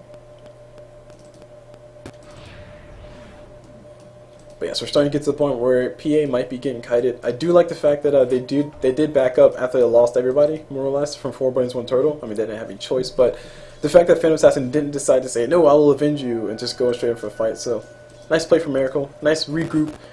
And let's go kill things. Oh my gosh, if they pick up the Curry before it does drop off wards, it'll be very important. It'll be very big. Looks like it won't. The Curry will be able to fly through. Instead, we got the whole entire Dire Squad roaming into the Radiant jungle, looking for a kill. Meanwhile, we got the Radiant doing the same exact thing in the Dire jungle, looking for a kill. See if they can find anybody. Blocking a few camps here or there. They do ping mid, say, hey, everybody shows up mid, or showed up mid. Looks like they're going to go for a tower trade too. Courier did just fly out to the secret shop. It did not pick up Orb of Venom. I think Slark's Orb of Venom is hanging out mid. We just passed by it. Just took a little glimpse at it before. Top tower will be going down. No Fortify got used because no Fortify was available. Slark's Orb of Venom is right there. I can't tell whose it is, but I think it's Slark's. And meanwhile, we got the defense coming mid for the Radiant. So 1 tower pretty much going for free. Not helping out the gold graph at all. We're going to follow Templar Assassin, but we see the gold graph is showing us that Dooza Gaming do have the lead once again. Of course, this game is very volatile because the more and more kills that Dooza Gaming get, the more and more 4 bunnies, 1 turtle can come back in. Mainly because this is the era of swing Dota. If you lose one big team fight, you're probably going to lose the game. So that's why 4 protect 1's a little nice. It's just refreshing too from the push and casual push and more push and push again. Anywho. We see Dooza Gaming as far as the gold earned, they do have more gold earned, so it's a lot more farm going on Dooza Gaming side. Makes sense because both Slark and Templar Assassin need farm, whereas on 4 bunnies, 1 turtle, really all Phantom Assassin is the only who really needs farm. Centaur Warner has his Blink Dagger already, working on a Pipe of Insight. Besides, he's working on Dagon of Scepter, but he doesn't really need it. I mean, it's just a nice luxury. Vincent Spirit, I want to see Vincent Spirit get a Blink Dagger too, but she's not getting anything really, except for wards and stuff. Aghanim Steps is up on Viper. That's a big item. Basically, it just guarantees that Templar Assassin won't be useful. So if she does blink in and try to go for something, she will be getting hit with that ult, and she would lose her refraction pretty darn fast. Because that's essentially what, the strike damage plus the damage over time, and also you get the poison attack damage over time plus a right click from Viper. That's essentially 3 stacks gone, almost right off the back. Middle tower, once again going down, 4 bunnies, 1 turtle. I think they're giving up a little bit too much, trying to get, or not really getting all that much back into it. Doozy Gaming, they probably do have all their buybacks ready, so let's go and take a look at their buyback status. It looks like, actually no, okay. Templar Assassin just bought something, that's an MKB, Hope. Heck yeah. Who needs a Blink Dagger? We got a Manta style, Drum of Endurance, MKB, TP Scroll, Ring of Aquila. Like, just imagine Templar Assassin walking down the street with all that on. Just like an MKB in one hand, a face boot on one shoe, a Drum of Endurance on her side. Anyway, we got Phantom Assassin in a little bit of trouble. She does get hit with the stun, and here comes all the damage in the face. She will be going down. Aegis does get burned. They do reveal the fact that there's an MKB up on Templar Assassin though. And will they go for a team fight? Looks like BKB does get popped by Templar Assassin. They're going to go for something. Since our Warman pops at ulti, they're going to go for something. Oh man, we got a nice little bit of damage coming to Ogre Magi. Ogre Magi will not be the one to go down though. A little bit too survivable for support. It looks like Phantom Assassin will lose his life. Miracle going to blink around the corner. Beautiful rounds coming from Tides. Catching the Phantom Assassin in the face and immediately buys back. Since our Warman does go down, and now we got a lot of damage coming out from Slark and crew on top of this Vincent Spirit. She will lose his life. Poor Vincent Spirit's poor. Shadow Blade does get used by Slark, and now there, Vincent is finally does die. Besides around the corner, doing a nice little chunk of damage to the Slark, but doesn't really have all that much he can do. Drops himself a nice soul summon charge, and Tyrants are going to be TPing out. Will he make it out alive? The answer is yes. Slark is the last one left, has no leap available, has a death pack available though, so he will be able to survive this. No, alive, he does go down. 4 bunnies, 1 turtle, forced to use, I think, at least 2 buybacks. At least 2 buybacks, and they lost an Aegis, so technically they lost Phantom Assassin almost 3 times. But we'll see that fight recap, because that was definitely a fight to remember. Obviously, Phantom Assassin did buybacks, only 1 buyback was used. The Ravage was used as well, plus Blink Dagger. No worries, it'll likely be up by the next time these guys fight, judging by how this game has been played out. We see that Viper uses ulti plus a mechanism. BKB charge was used, that's a big thing. 1 BKB charge was used, and I think that's really about it. Oh, also, Templar Assassin revealed the fact that she has an MKB now. So I want to say we might be getting to the point where it would be very awkward, but it's still true, that Phantom Assassin might be one to invest into a Blade Mail. You know, just going to say, guys, if Phantom Assassin gets a Blade Mail, then Templar Assassin pretty much kills herself. It's like counterintuitive, because generally you build a Blade Mail versus Phantom Assassin, or the general thought is you build a Blade Mail versus Phantom Assassin and she kills herself. But the actuality is that we're at the point where if Phantom Assassin builds herself a Blade Mail, she just might kill Templar Assassin without having to do anything. So we'll see this next item's going to be. I mean, Miracle, don't get me wrong, Miracle's hitting pretty darn hard at 1k crits every, what's this? 15% chance? So it's out of 10 right clicks, she'll get 2 crits, 2.5 crits. So relatively frequent enough that it matters. Enough crits to where she can actually dish out quite a bit of damage. Also, we got Visage Birds all going to be going down with like 3 right clicks from Templar Assassin. It's actually pretty sad to see, because those birds are very expensive and Visage ulti's on cooldown. Anti-Version Ice Blast does go through. Are you going to be the one to die? Has nobody to swap into to help him out. And Titans of Ravage up in 14 seconds. He's working on what looks to be a refresher. Oh my gosh, guys. Refresher Orb on Tide. It's going to be double Ravage, double the fun. It's going to be crazier than that one time that high guy looked at 2 rainbows at once. I mean, Bloodlust on Slark. Just give him some more right clicks. Scotty's up on him. The more stats he can steal, the better. 4BT have Radiant knocking on the door. Are Duza going to be able to do this is a big question. The answer is likely yes. Vincent Spirit will be back up here in a few seconds. I'm not expecting a whole bunch as far as what 4BT can actually do. I think we're past the era where Phantom Assassin is very scary, because Slark and Templar Assassin combined are a lot scarier. Individually, I think Templar Assassin is way more scary than Slark right now. But Slark does still have his ulti, Slark does have a Scotty and a Shadow Blade, so he is very evasive, he is very annoying to deal with. And Templar Assassin, she just shows up, melds, crits, kills you in like 2 shots. Usually how it works. 2-shot crits from Templar Assassin, no Dindy, heck yeah. So now we have 4 bunnies, 1 turtle playing their turtle strat, as their name suggests. The bunnies are all now very afraid the turtle has to come out to keep these guys alive. She's going to go ahead and give herself what last hit she can. And we got a lot of map control going towards Duza. We see the observer wards getting thrown out. Let's take a look at the vision. The observer wards on the minimap show that the Radiant can see pretty much everything that's going on as far as relevant farming places for Templar or Phantom Assassin. They do have a nice little ward over here for the Roche pit. They also have the Templar Assassin traps in here to know when exactly these guys are trying to do Roche or trying to sneak Roche. So that's going to be nice for them to know. And on the side of Duza Gaming, the supports are doing their hardest, are trying to do what they can to give themselves a vision. They have vision for the bottom lane, so we'll see them likely rotate towards the bottom lane to go for a push after they do Roche, of course. But on the same token, that's look at that, guys. Cool Blue calling the game like a baller. The arrow gets drawn down to bottom to say, hey, let's defend bottom, or hey, they're going bottom from the diary. They had that. So that's from the Radiant. Wait, I'm confused. Yeah, the Radiant drew that. Okay, never mind. The Radiant drew the arrow going down bottom saying, hey, they're probably defending, and they drew a nice little circle saying, hey, they're probably all hanging out here. They are, in fact, waiting for Roshan. That is a truth. But on the same token, I think we're at the state of the game where Deuces just have enough to keep 4 bunnies, 1 turtle, all claimed up.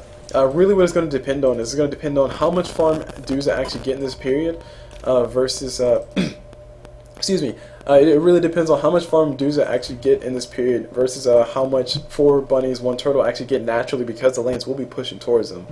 One thing you have to be very careful of, especially when you're in higher level games or just, I don't know, ranked matches in general. I don't play much ranked, but I do know for a fact as a caster, it's a very dangerous thing, is that if you don't take down your racks or your enemy's racks fast enough, you eventually get to the point where you're just more or less giving them free farm. So right now we have a Deuza game. They have a ton of map control. I'll just zoom out, show you all where they can farm safely. They can pretty much farm all of this safely and all of this down here safely. Basically, that's a lot of farm that they can potentially be collecting. But while they're collecting, of course, they're not pushing lanes, and then they'll have to go back push the lanes. And while they're not pushing lanes, they're not collecting farm. And you end up in a situation where Deuza have so much farm that they can possibly collect that they actually don't collect much. Now that creates a problem because what happens a lot of times, especially with supports, or especially if you're me and you're playing support, and you're in a very, very advantageous situation, is that you have pretty much everybody in your team farming in different places, and you, the support, is like farming in the lane to push your lane creeps back. And when you do that, you're pushing lanes back towards the enemy team, and because you're not farming the jungles, then your enemy's not farming the jungles. You're really not losing anything because both sides are still getting lane farm. And it's full farm because racks are still up. So anyway, that was a very, very, very long explanation to say the simple fact that Deuza Gaming really need to go ahead and get some Raxes. The more time that they wait, I think it'll be a little bit worse than it may seem. Mainly because that means Phantom has to still get herself full farm. She has a Satanic, for God's sakes, right now. And I want to say she basically farmed it up just by lane creeps. Like, her team just sat back and let her get all the farm that was coming in towards the lane. And now she has a Satanic, which is going to make her a lot more scarier. And speaking of a lot more scary, we got Templar Assassin has no BKB yet. I think that's one of the missing things from her build right now.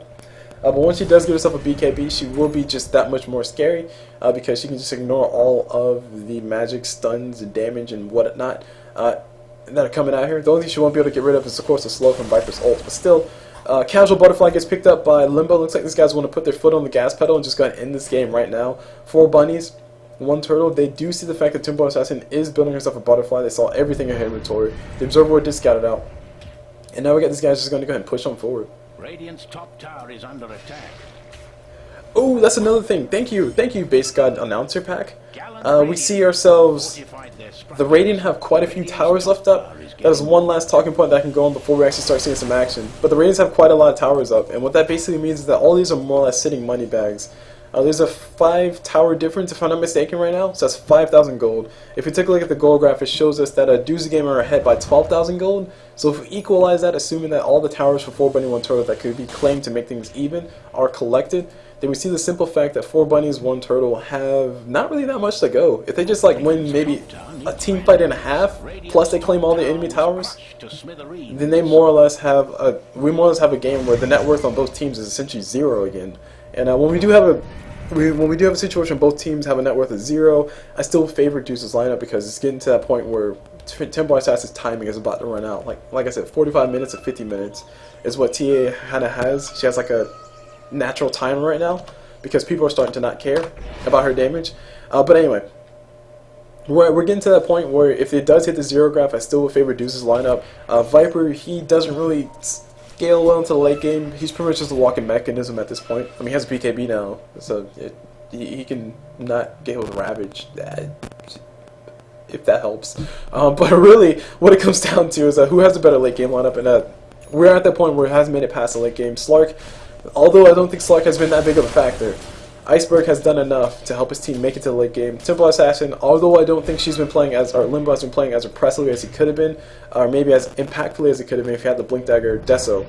He is poised and positioned and ready to go ahead and help his team just flat out win this late game.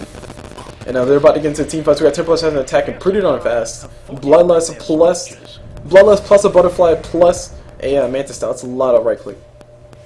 I guess that's almost, what is it? Was it almost, is it max? It should be max yet. It's not maxed yet. Attack speed is sitting at almost max. Okay, she's like 600 away from max. Anyway, here comes the damage. Here comes the right click. That's when the Mantis Style dodge coming up from Temple Assassin. Sadly, it was a little bit off. We got Tons of Ravis going through. Since our one is going to be the first one to go down, I think it's pretty much all but over. Ravis is going to be coming back up for Tons as soon as he gets more mana. Sadly, he's not going to get any more mana. A-Blade does get used on top of Temple Assassin, or Phantom Assassin. She does go down officially. Buyback comes out immediately from both Centaur and Phantom Assassin. A lot of people are dying all over the place. So we got Temple Assassin did officially go down. She has her Aegis up though, so she will be back up here. Phantom Assassin gonna go toe to toe, gets a kill, no refraction available for you. 4 bunnies, 1 turtle. Do once again put on that beautiful defense that we've seen many times before. Ogre Magi around the corner. Will he get scouted out? The answer is no. He does TP out just in time. Slark and Enchant Burst running as fast as they possibly can. Ghost Scepter was picked up by Enchant Burst, which is a fantastic item, but I think he just might die anyway. Ghost Scepter should be back up here in a few seconds. Look at Slark's around the corner. Fantastic. Oh my gosh, 2 crits. Oh, it took it. He's officially down. Easy kill is easy. Slark has cheese in the corner, but I don't think he'll be able to make it this one. They do ping around the corner. They do know he's over here. Operation Black Hawk down coming out for Ogre Magi. He's dragging his clubs, looking like he's trying to see if he can get to Slark in time. I don't know if that'll be the case though. We do see somebody scouting out. Nope, never mind. I was about to say, we do see somebody scouting us Slark, but that was a Phantom Assassin TP in a way. Back to farm top. And still, we're at that point in the game where still, the Rackets are still up for 4 bunnies, 1 turtle. So they are by no means out of this game. We got Slark actually going for a leap on top of Visage, does get the kill. Viper trying to help us ally out, but bro, you can't do anything when Viper pops his, or Sniper, nah. Slark pops his ult because he's a little bit too slippery for you. You see, that was all basically just, yeah, Dark Pact. Dark Pact does a lot of damage. That's basically pounce plus right clicks, that's all it was. 17 stacks going for Slark right now. And oh, by the way, he has cheese. One of the beautiful things about cheese is that when you do use cheese, you don't actually lose all of your you don't actually lose all of your depth or all of your stacks of essence shift. So this is one lesson I learned in a very difficult and hard fashion. It's a simple fact that if you guys ever do play Ability Draft, just go with it for a moment. If you guys ever do hate it, or if you hate Ability Draft, I'm sorry, but if you do play Ability Draft, you know that if you do get Essence Shift on anybody, you should probably get Abaddon's ult instead of Wraith King's ult. Wraith King's ult, it gets used and you come back alive, but you don't have your stacks. If you use Abaddon's ult, you're still alive the whole entire time, you're collecting more stacks, and then they have to take you back down again. Slark with cheese, I say all that in a long way to say that Slark with cheese is more or less the same ideal as giving Slark cheese instead of giving him an Aegis. If Slark does come back alive, it doesn't really matter. He probably won't have all the stacks. If Slark does come back alive, ooh, wow, okay, nice little stun. Oh my gosh, these guys are all going to jump on top of Slark. Slark is in a little bit of trouble, does pop a death pack, he does TP, or does blink out just in time. Phantom Assassin actually going to go for the chase. Here comes the dagger, here comes the damage, here comes the right click. Slark losing a bunch of HP, no bash. A-Blade gets used on top of Phantom Assassin. Phantom Assassin will be able to go for the chase continuously. If she can continue to get vision, the birds are not going to give them vision, but instead we're going to see a fight happen around the back corner. Nice little play come up from these guys. We got a lot of damage coming towards Viper. Viper does officially go down. We got a buyback immediately coming up from Viper, plus Vengeance Spirit showing up as well. Ogre Magi a little bit of trouble. BKB gets popped by Viper. He's taking a crap ton of damage from Temple Assassin. Temple Assassin, speaking of taking a crap ton of damage, she's about to be going down here in a few seconds. Nice little swat going on top of Ancient Burst. He pops himself a Ghost Up just to keep himself alive. We got Ogre Magi about to be going down. Phantom Assassin can't really find a target because he's evasive. And now he officially goes down. 1 crit is all it really took, and she does get that kill. Ravis from time to catch her on the backside. A lot of people going down. Phantom Assassin is going to go toe to toe. She will take his team all by herself. She can carry his team. Miracle gonna go for a kill, gets herself a tie hunter, looking for a Slark. Will she be able to find it? Gets herself a nice little bash. Will the secondary bash come through? The geometry site gets dropped on the ground, but Slark picks it up, and Phantom Assassin gonna be feeling very sad. Now she can go forward. Satanic can get popped. She is gonna go ahead and pop it. She's doing a nice little chunk of damage. Slark in a little bit of trouble. He does have himself the advantage of the fact that he's invisible. Phantom Assassin does back away. I think Miracle should have continued, but no. The answer was no. Temple Assassin was waiting around the corner. She bought back just for that. Holy God, guys. That was actually a really nice fight. And I need water now. I started foaming at the mouth. I don't know if that's me and my enthusiasm for Dota or unhealthy. I think it's my enthusiasm for Dota, but I can't tell. Pretty sure it's my enthusiasm for Dota. Anyway, a buyback did come back from Versailles. The birds are used just to help defend. They don't want to lose any of their Raxes. 4 bunnies, 1 turtle know how important it is to keep their Raxes. Like, that's mainly the only reason why they're still in this game, is because they haven't lost a single Rax. And, you know, I'm just saying. All that said, though, as far as items that we need to see come up, I was about to say we need to see more Ghost Scepters, and we do see a lot of Ghost Scepters, so I'm okay with this. We got a Ghost Scepter up on Ogre Magic, Ghost Scepter up on H Apparition, the main people who need it, because they don't have that much survivability when these team fights do start going out, all out. we got a Ghost Scepter up on Visage as well, so that's a nice item. I think a Ghost Scepter needs to come up on Vengeful Spirit, but I'm pretty sure Ari can't afford it, so maybe we can get some gold loaned from... Oh, never mind, take it back. I was supposed to say Phantom Assassin, but no, she's going for... Oh my gosh. Phantom Assassin herself is building an MKB, guys. Holy crap, Miracle's gold is about to be... Or Miracle's damage output is about to be ridiculous. Ah, that hurt. Holy crap. Ah, I cracked my knuckles. Like, I cracked them and they went too far and it hurt. Anywho. So, does Slark have an MKB? The answer is no. He has an A-Blade, which is enough. You only need one, really only need one person to deal a whole bunch of damage. Slark is more so just to be an annoyance. That said, if Slark got himself an MKB, I think Phantom Assassin would not stand a chance at all, and I think 4 bunnies, 1 turtle would have more or less all but lost this game already. We saw Phantom Assassin go toe-to-toe with Slark. Realistically, that should happen, assuming that nobody has MKB. But on paper, as this game goes, the fact that Slark should have a higher net worth than the Phantom Assassin right now, that simple fact that Slark still can't go toe-to-toe with Phantom Assassin actually speaks droves, mainly because... Oh, okay, never mind. Yeah, Slark has... Wow, okay. Phantom Assassin has more net worth than Templar Assassin. I didn't realize that. But the fact that Slark has more net worth than the Phantom Assassin, but he still can't go toe-to-toe with Phantom Assassin, does speak quite a bit. Of course, Slark is, like I said, not the primary person to deal with the Phantom Assassin, mainly because they're relying really heavily on refraction, and they being Medusa squad. But on the same token, if Slark can go toe-to-toe with Phantom Assassin, I think it'll be a lot better. Yeah, Slark doesn't have a bunch of HP, and he'll probably die from like 3 or 4 right clicks, or 3 or 4 crits from Phantom Assassin. But on the same token, judging by how these fights have been going for Dusa, that same exact thing has been happening for Templar Assassin over and over and over. Basically, Viper drops his ult, Templar Assassin loses her refraction, and she dies in like 3 or 4 right clicks anyway. So I think Slark would be better enabled to deal with Phantom Assassin at this stage, at this specific stage in the game, mainly because Templar Assassin, she can't really be as explosive as she thought she wanted to be, and Phantom Assassin can pretty much destroy Templar Assassin's face because Templar Assassin all she can do is go invisible. Slark, on the other hand, he can pop his ult, and he pretty much has a whole entire 4 seconds of unobstructed right click. Of course, assuming that there's no AoE stuns, which is only one, actually there's technically 4 AoE stuns available for 4 bunnies, 1 turtle, which are a big resource right now, because they need Centaur to try to counter-initiate the fights, or maybe just stop Templar Assassin from right-clicking Phantom Assassin. That's how Phantom Assassin can actually kill. That said, if Slark can more or less channel his inner weaver, and just try to weave in and out between those team fights, I think we might see ourselves a very, very, very handily won game from Doozy Gaming. But, of course, that hasn't been happening. Hindsight's 2020. I'm the one sitting on the sideline. These guys are the ones playing the game. Templar Assassin's still doing fantastic, despite the fact that she can't really help her team flat out win the game just yet. And I think 4 bunnies, 1 turtle have been playing their game the way they should be playing it, which is basically, okay, everybody died, we need to get buybacks, we need Phantom Assassin to buy back, we need Centaur Warden to buy back when Phantom Assassin comes back alive. So they're strategizing very well. So let's give 4 bunnies, 1 turtle credit where credit is due. They're doing a good job responding to what Deuce is throwing at them. But on the same token, I think this is still Deuce's game to lose. Well, of course it's still Deuce's game to lose. They have more towers, they have more net worth, they have more everything, essentially. But guys, don't forget, this is still Swing Dota.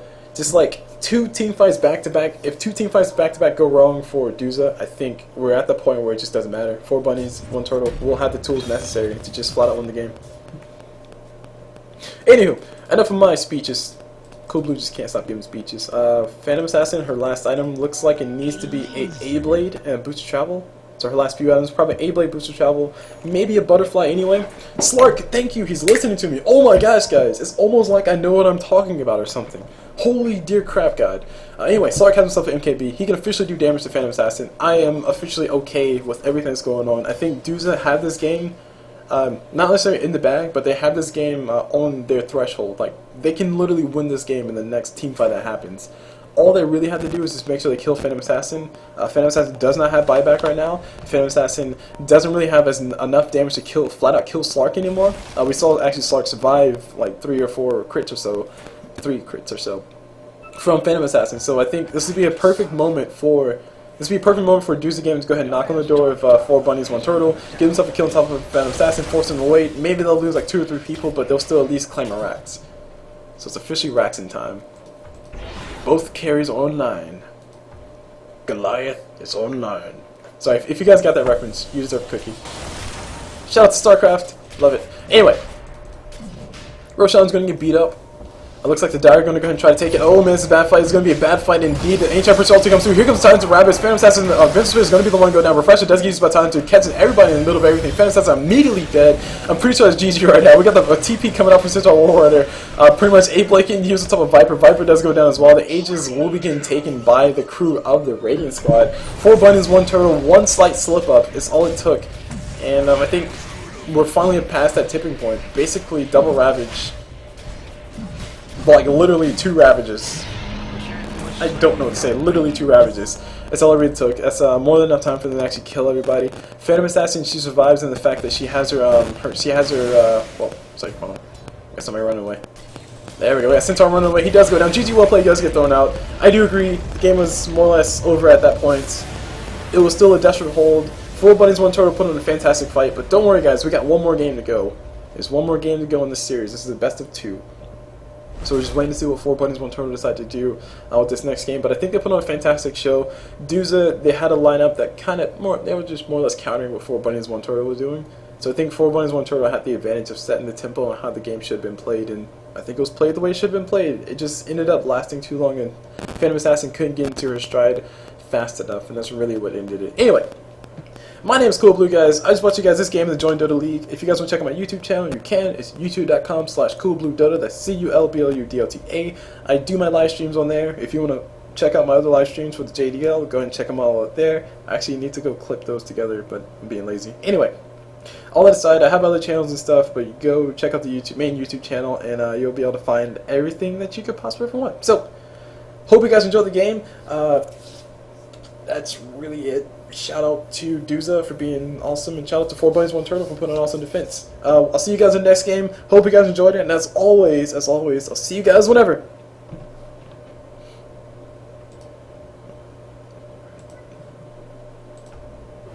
You know, there was a friend who told me once, Cool Blue, you're really bad at goodbyes. I'm pretty sure that's true. That's pretty true. I'm pretty bad at goodbyes. It's like an awkward moment where, like, I don't know when to say, alright, bye, see you, go away. It's kind of like, yeah, alright, bye, and oh, by the way, there's this one thing, but yeah, bye. And then they say, oh, wait, what do you mean by that one thing? It's like, oh, yeah, you know, but I didn't really mean it like that, it just meant like this, and, but still, goodbye. It's like, but you just, why'd you bring that up? I was about to say goodbye, and you just brought that up. It's like, yeah, but I'm joking, it's okay, it's just bye, just goodbye. And then they scratch their heads as they walk away. And crickets died everywhere. Yeah. Anyway, let's go ahead and start our game. Let me stop talking. I'm going to mute myself. We're going to wait for the next game to come up and enjoy the dotes.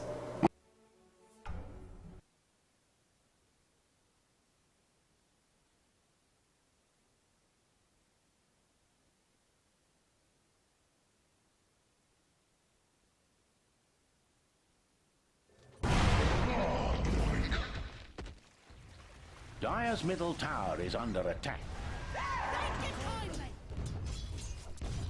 Radiant's top tower needs bandages.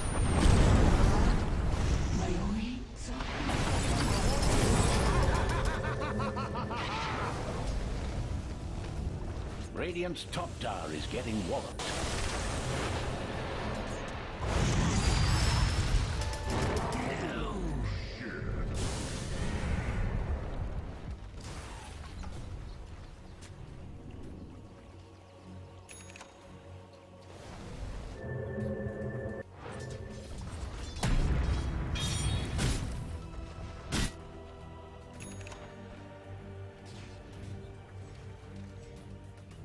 We didn't need... Shut up and say thank you.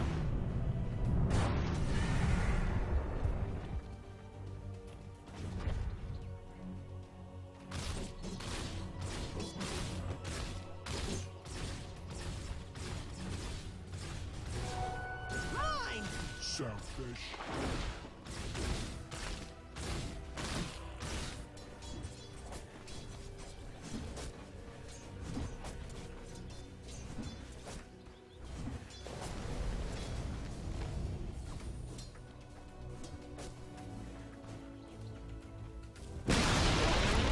Radiant's middle tower has been denied.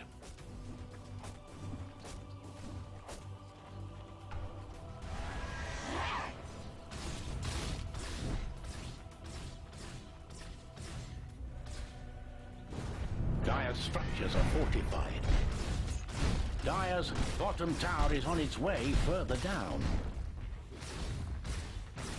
Dire's bottom tower is in turmoil. Radiant's top tower is under attack. Radiant structures have been secured. Dire's bottom tower is under attack. Radiant's top tower needs... Radiant's top tower is gone. Dire's bottom tower is under attack.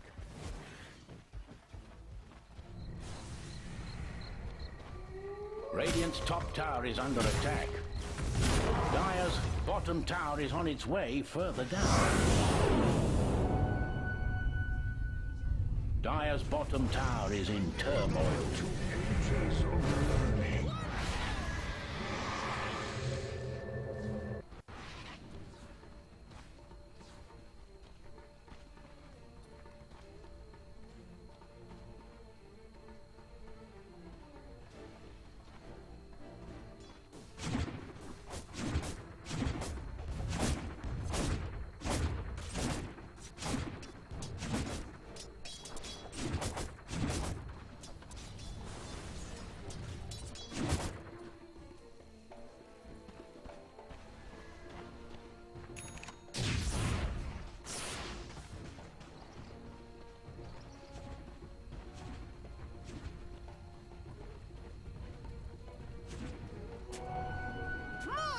Selfish.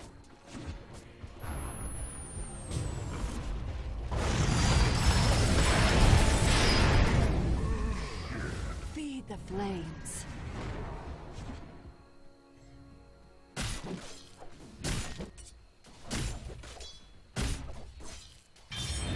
Dire's middle tower is under fire. Dire has secured their structures. Radiant's bottom tower has uninvited guests. Dire's middle tower is in the wrong end of business.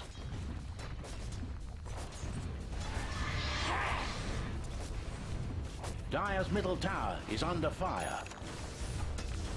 Radiant's bottom tower is under attack. Radiant's bottom tower has fallen. Dire's middle tower is lost.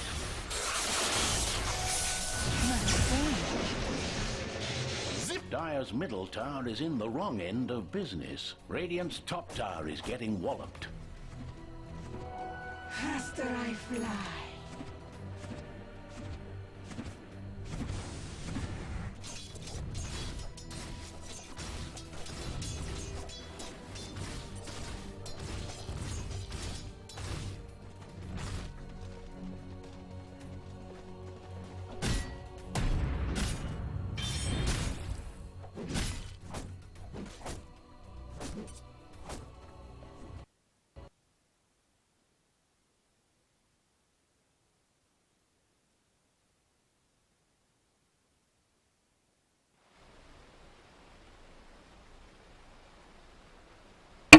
Okay, game starting. Let's do this.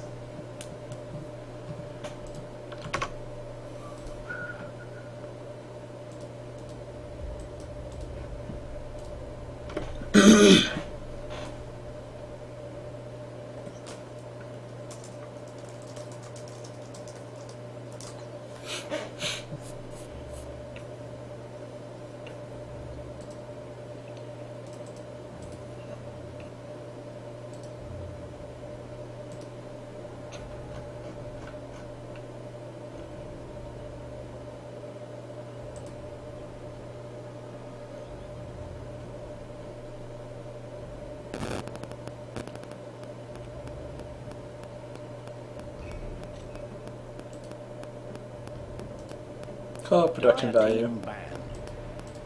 Hold on a second. Alright, let's do that again.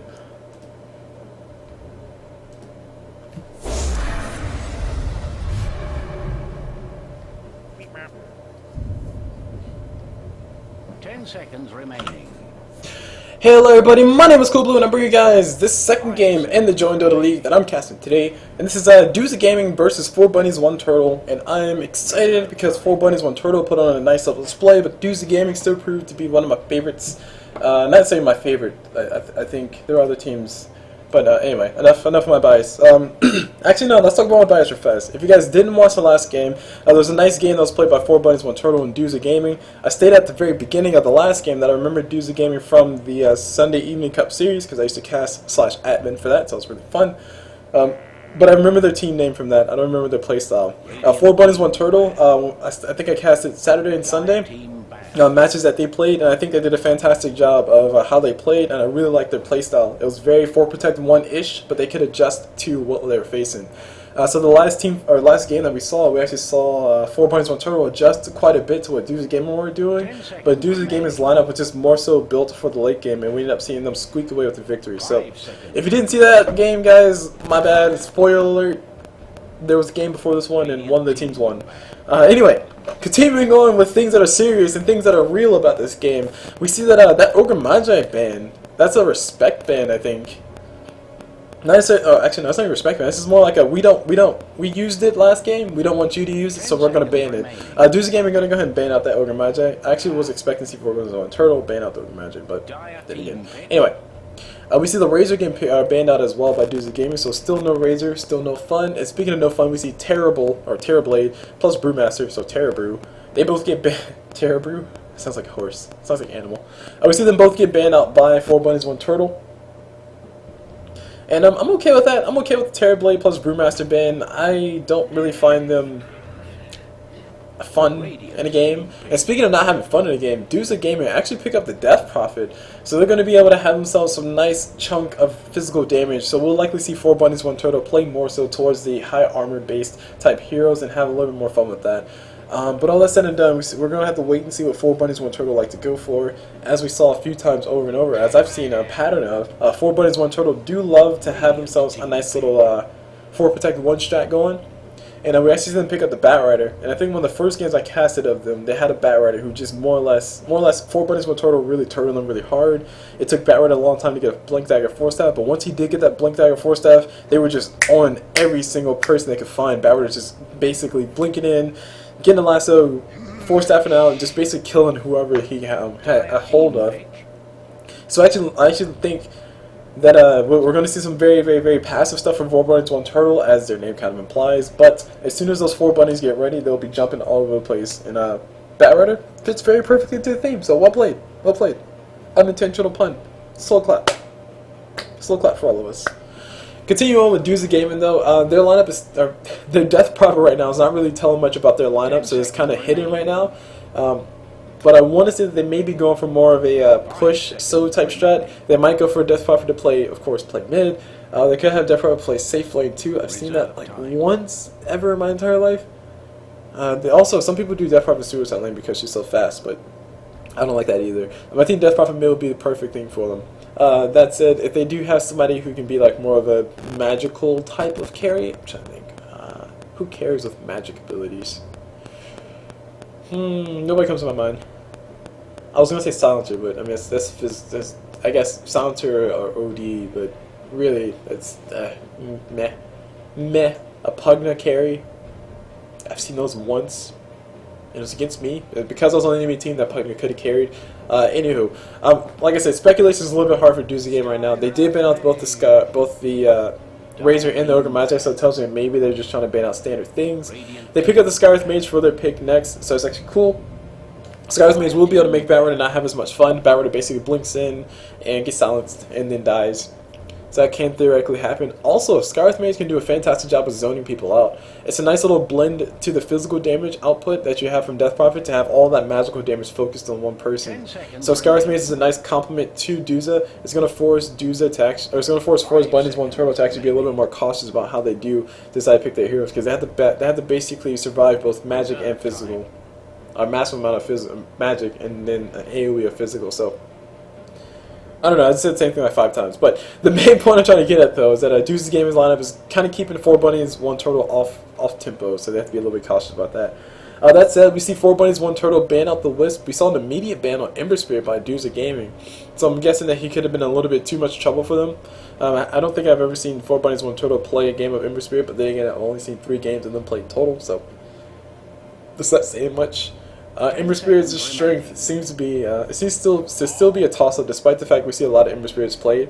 But his strength seems to be either in maxing out his Flame Guard and then do a whole bunch of burn damage while he shackles you to death, or to just max out his Sleight of Fist and just Sleight of Fist whatever he can and just do massive amounts of crits. Generally speaking, you do both of them anyway, as Ember Spirit, but we see him getting banned out, so we won't be able to see anything at all. Garcov gets banned out as well, which would be a nice hero to have AoE damage all over the place. It actually makes you a little bit concerned just now. Will Deuce Gaming decide to go for somebody who's reliant on illusions, such as a Spectre, such as a Nagasaran, which I think, or maybe even PL's not, he's not Capsule anymore, right?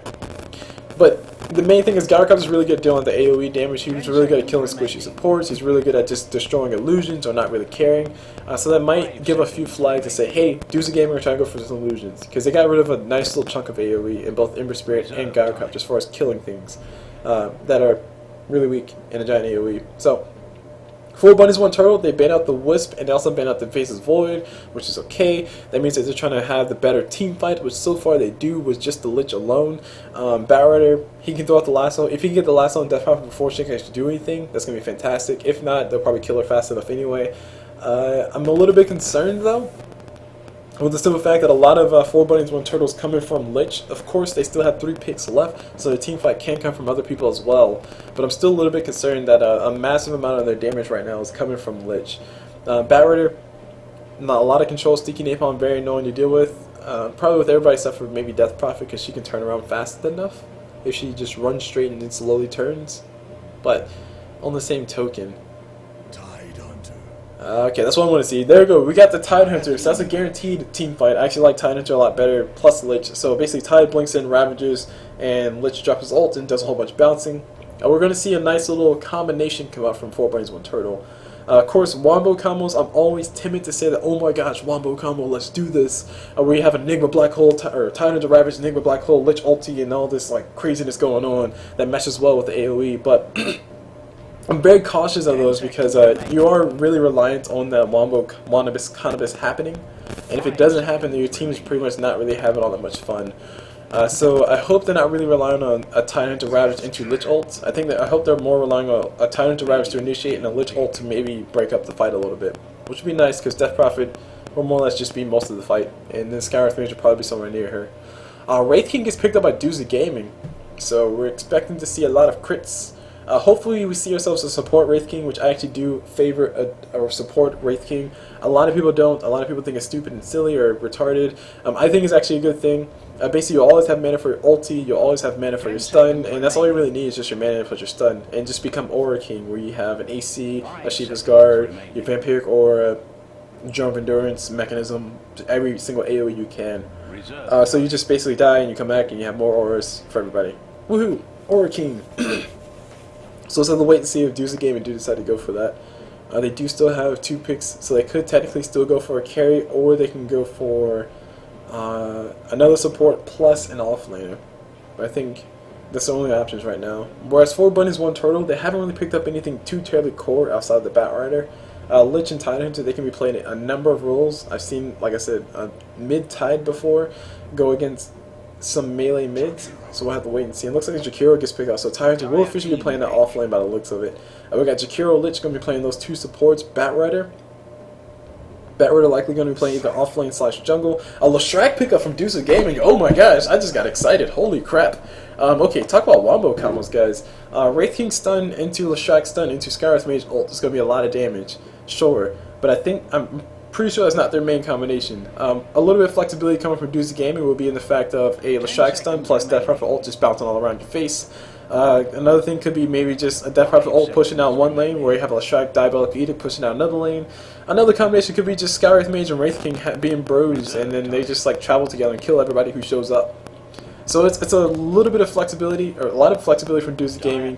4 buttons, 1 turtle. They kind of fit themselves into certain roles. Sure, you can have the Lich roam around with Jakiro to go for some easy pickoffs, so to speak. Jakiro doesn't seem to be a hero to me who has enough damage to actually make him a nice little viable I roam with somebody else to gank and kill. Lich, he does have the explosive damage of the Ice Blast, which does a nice chunk of damage every 8 seconds. That's 200 damage every 8 seconds, so that's good. Radiant team pick. But on the same token, I'm expecting to see 4 buttons, 1 turtle stick to their traditional 4 protect 1 strat, because they have a lot of protecting with those 4, and all I need now is just the one. Just the one. Fingers crossed for Spectre, double fingers crossed for Medusa. We haven't seen quite a few Medusas played in this recent turn of events. So I'm actually, I think in this line right now, we're favored to see a Spectre, but actually we get a Morphling instead, so I'm not, like, you know, impressed heavily, but okay, I'm okay with that.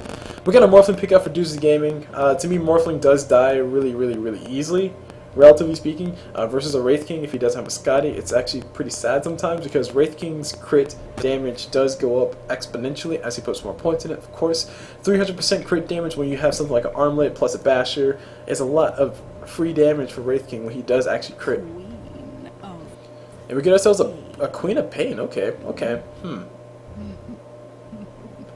That is very curious now. Okay, I'm going to be very interested to see how they lane this. I'm thinking a tri-lane with Wraith King, Skywrath Mage, and Leshrac, because that's a kill lane right there. Death Prophet can run mid, and Queen of Pain can run the off lane. That seems about right. I'm not entirely sure. I know the person's playing the person's playing Death Prophet, Iceberg on Deuce's side. He did play mid last time around, but we'll just have to see.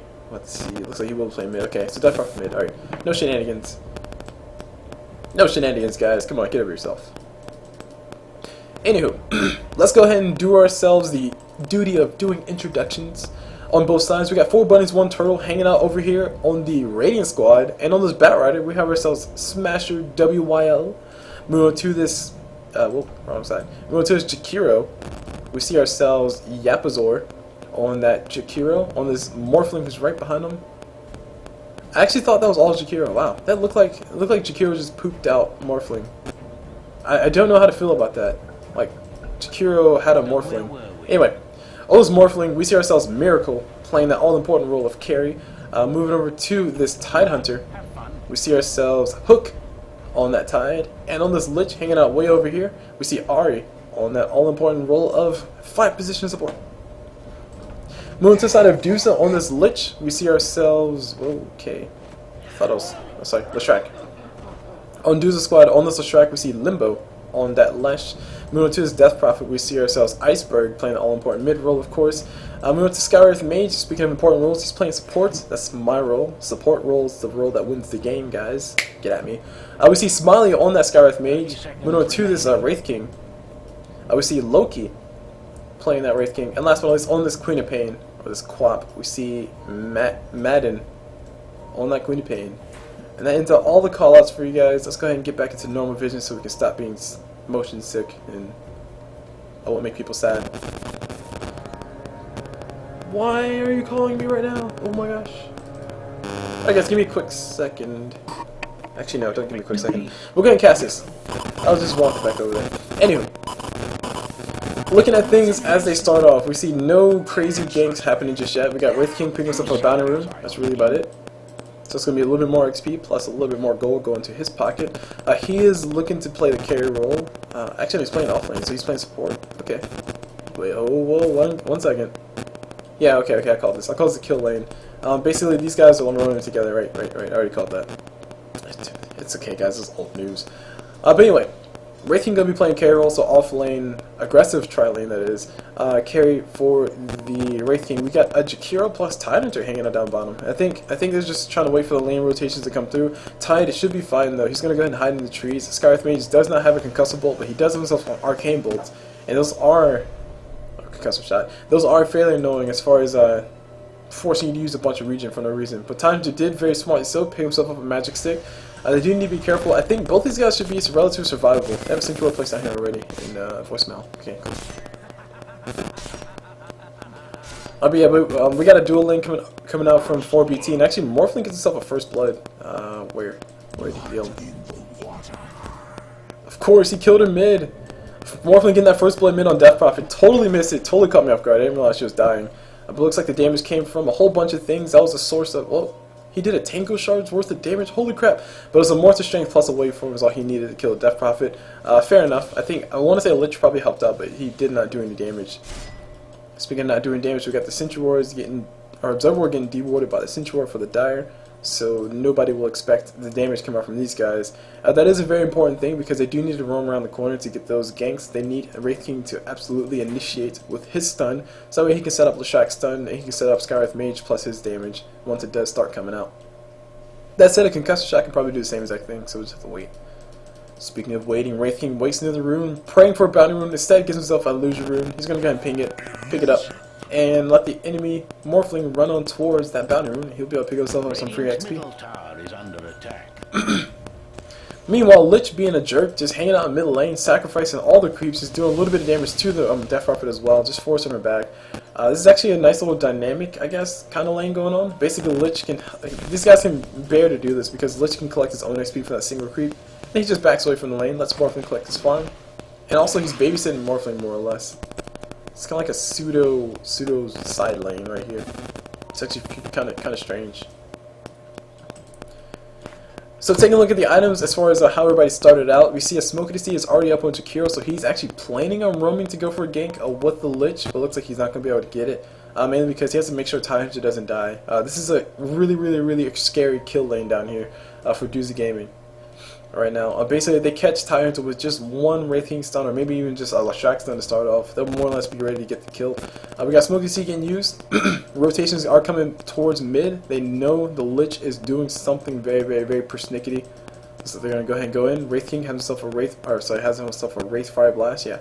And we also have Skywrath Mage with a Concussor Shot. What they go for? Ari is hanging out near the tower. The pings do come on the mini map.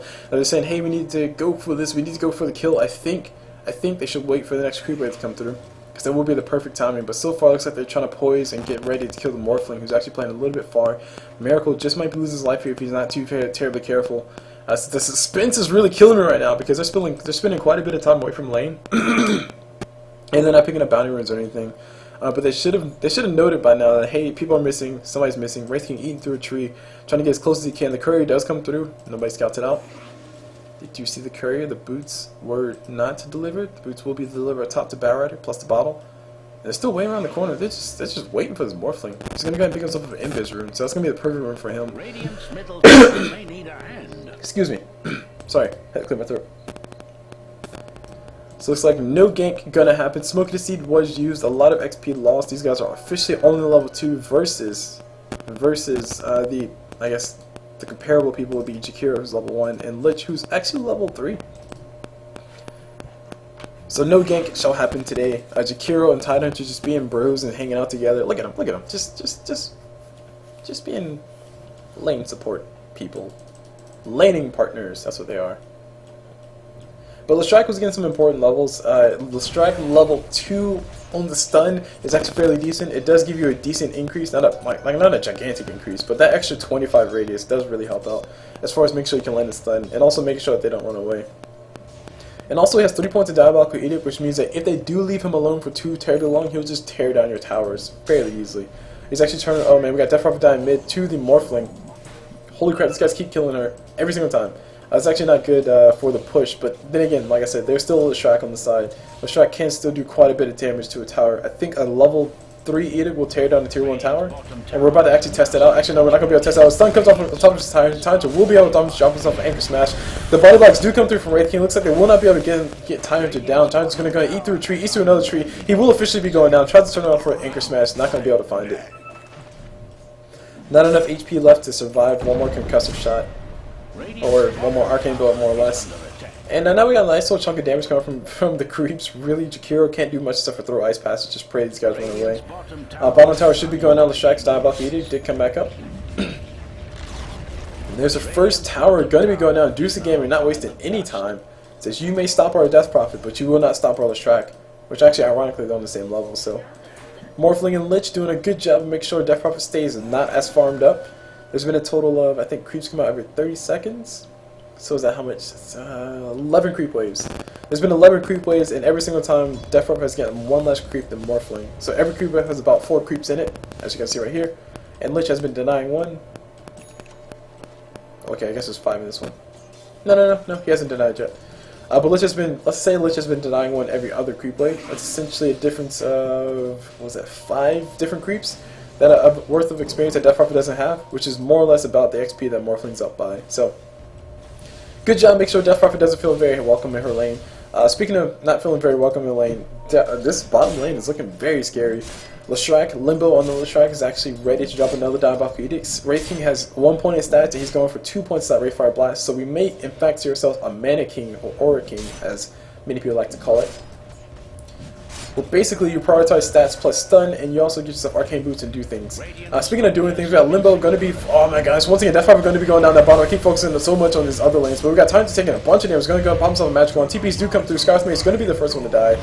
And now we got Leshrac just popping his ult, letting it go, doing a triple kill. Holy dear crap, triple kill for both Morphling, triple kill for Leshrac. Sadly, Leshrac did die, so it's going to be more gold going towards Morphling, sitting at 1800 gold, just a casual 1800 gold. I just wish I was that baller. But Miracle going to be able to feel a little bit good about that. He did TP in for that. He did himself all 3 of those kills. That said, the strike did go down. That said, Tidehunter and Jakiro did go down. I think the longer it takes for Tidehunter to get himself his Ravage up, the worse it's going to get for these guys. But if they do lose too many towers, it won't really matter at all. So Dudes Game are really trying their hardest to actually push as hard as they can with both the Death Prophet pickup and also the Leshrac pickup. And it's also a nice little segue into the new patch. So the new patch that came out, basically they changed the way that the fortifies work. Where basically if you kill a tier 1 tower, no worries, you get your fortify refreshed. This is actually a sign of why that's a good thing. Basically, in a typical game of Dota, if you would use your fortify, then the Leshrac would just kept on going, you couldn't do anything about it. That was before the patch. Now after the patch, you can't really be as aggressive with your pushes because, well, they just pop fortify, TP in, and get a triple kill to your triple kill. So basically, you just did a little bit of tower to the damage, or to the tower. You lost a killing spree, and oh, by the way, it all went to the carry, who just basically just showed up waveform to right click 2 times. So the push strat is officially not necessarily dead, but more or less. Anyway, we got a lot of damage coming towards Bauer, who's actually trying to buy himself up a 4-staff. He's trying to fly into the high ground. Going to go ahead and throw the lasso. Wraith King stuck on the high ground. Bauer are going to be forced to him to stay. It looks like Bauer does officially go down. Oh man, Wraith King does die though. Wraith King does go down to looks like the Tidehunter, who did throw an Anchor Smash. We got TP coming out from the Death Prophet, so she's going to be able to make it out of that one alive. The TP supports coming from these guys is actually pretty strong. Meanwhile, Leshrac popping a Diabolical Edict, doing a nice little chunk of damage to that tower. TP does come through. It is going to be a Lich who can't throw the slow. He does throw the slow immediately. Jakiro Ice Path stopping the Limbo, and actually the stun, or the slow from Leshrac actually. The stun from Lich actually kept Leshrac alive for a little bit longer. Leshrac going to go ahead and dazzle himself way on to victory times. He can't take that much damage. He is going to be forced on away. And I think Leshrac is peacocking right now. Like, he just dropped his rainbow and forced these guys to run away. That's more or less what just happened. They were fearful of everything. Speaking of being fearful, we have a Queen of Pain in this lane I haven't been paying any attention to. She has herself what looks to be the buildings of a Necronomicon. These guys are really invested in the push Doozy Gaming is, and I think they see that 4B1 or 4B1T. Man, that sounds horrible. 4 buddies, 1 turtle are basically poised to try to win the late game. If they do go late, I think Wraith King can't carry as hard, and also he's not even playing carry, so it's basically a Leshrac carry right now. We got a lot of damage coming towards Bat though. We got a lot of explosive damage, so here comes a Dead Smasher trying to get himself gold. He wants to buy himself boots, but he's not going to be able to afford it. Instead, loses 272 gold for his troubles. Sad Bat Rider, sad. And the push continues. Bat Rider getting picked off up top. We got Leshrac just popping Diabolical Edicts whenever he can. He has himself the makings of a Bloodstone, so he should be able to have that up here, and I think another, what is it, 500 gold he needs before he has a Bloodstone finish? It's going to be extremely fast Bloodstone out of all that said. Let's see, we need a Soul Ring, plus we need ourselves a Soul Booster. So Soul Ring's 800, and the Bloodstone recipe is 800, so he needs about, yeah, that's about right. He needs about 600 gold now. 600 more gold. Top tower does finally go down. Queen of Pain going to be able to help them take that down. And her first Necrobook recipe will be getting purchased up here very soon. Bauer actually, just tickling her a little bit with that sticky napalm. There are a lot of people up top, and oh my god, speaking of a lot of people up top, we got Scarface coming around the back corner, not gonna like what he sees. Actually gets hit with a bunch of damage. Ice Path comes on from Jakiro, catches a perfect catch. On top of this, Scarface Maze, there's nowhere for him to run. Bauer throws out the Firefly, giving them all the vision they need. Scarface Maze does officially go down. Easy kills easy. But that bottom tower, once again, forced to use the Fortify. Tidehunter, not level 60 yet, can't defend. Wraith King stun is ready. Leshrac stun is ready to follow up as well. Looks like they're going to go ahead and kill the tower. TPs do come through. Stun comes out from Leshrac. Catches Jakiro. The second TP is going to come through from Lich, and Lich will be able to throw a slow on top of Wraith King. Actually, decide against it. They're going to back away. Wraith King going to go for the stun. Wraith King is not low. Oh, he is level 6, but he does have his ulti, but they don't know that. Lich ulti does fly through. Catches only Leshrac. Morphling trying to morph to strength to kill Leshrac. Leshrac doing a whole bunch of damage. Looks like Leshrac will officially go down. Meanwhile, speaking of Wraith King going to be taking a bunch of damage as well. No mana for ulti. It has no ulti anyway. Actually, he got it at the very last second, but had no way to get the mana for it, and does officially go down. And it looks like he was just saving that point.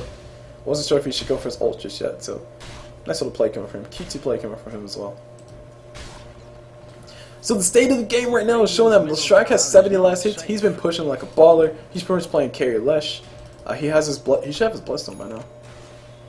At least it's already. Radiant's middle tower may Okay, it looks like he didn't buy. Oh, there we go. Alright, I was about to say. He has his Bloodstone finished up, so that's 8 Bloodstone charges. It's going to be extremely early Bloodstone. Speaking of early Bloodstones, we got Morphling taking a bunch of damage coming out from these guys. Gonna officially be going down because of the Queen of Pain ult. Actually, Death Puffer picking out the last hit. Stun comes on top of Tyrants. Tyrants are going to be going down in the middle of nothing, and these guys are falling apart more or less. Dudes are basically catching 4 bunnies, 1 turtle. In a very, very awkward position right now. Basically, 4 bunnies, 1 turtle really want to turtle really hard, but they can't turtle when you have this much push. Turtles are getting their shells broken right now.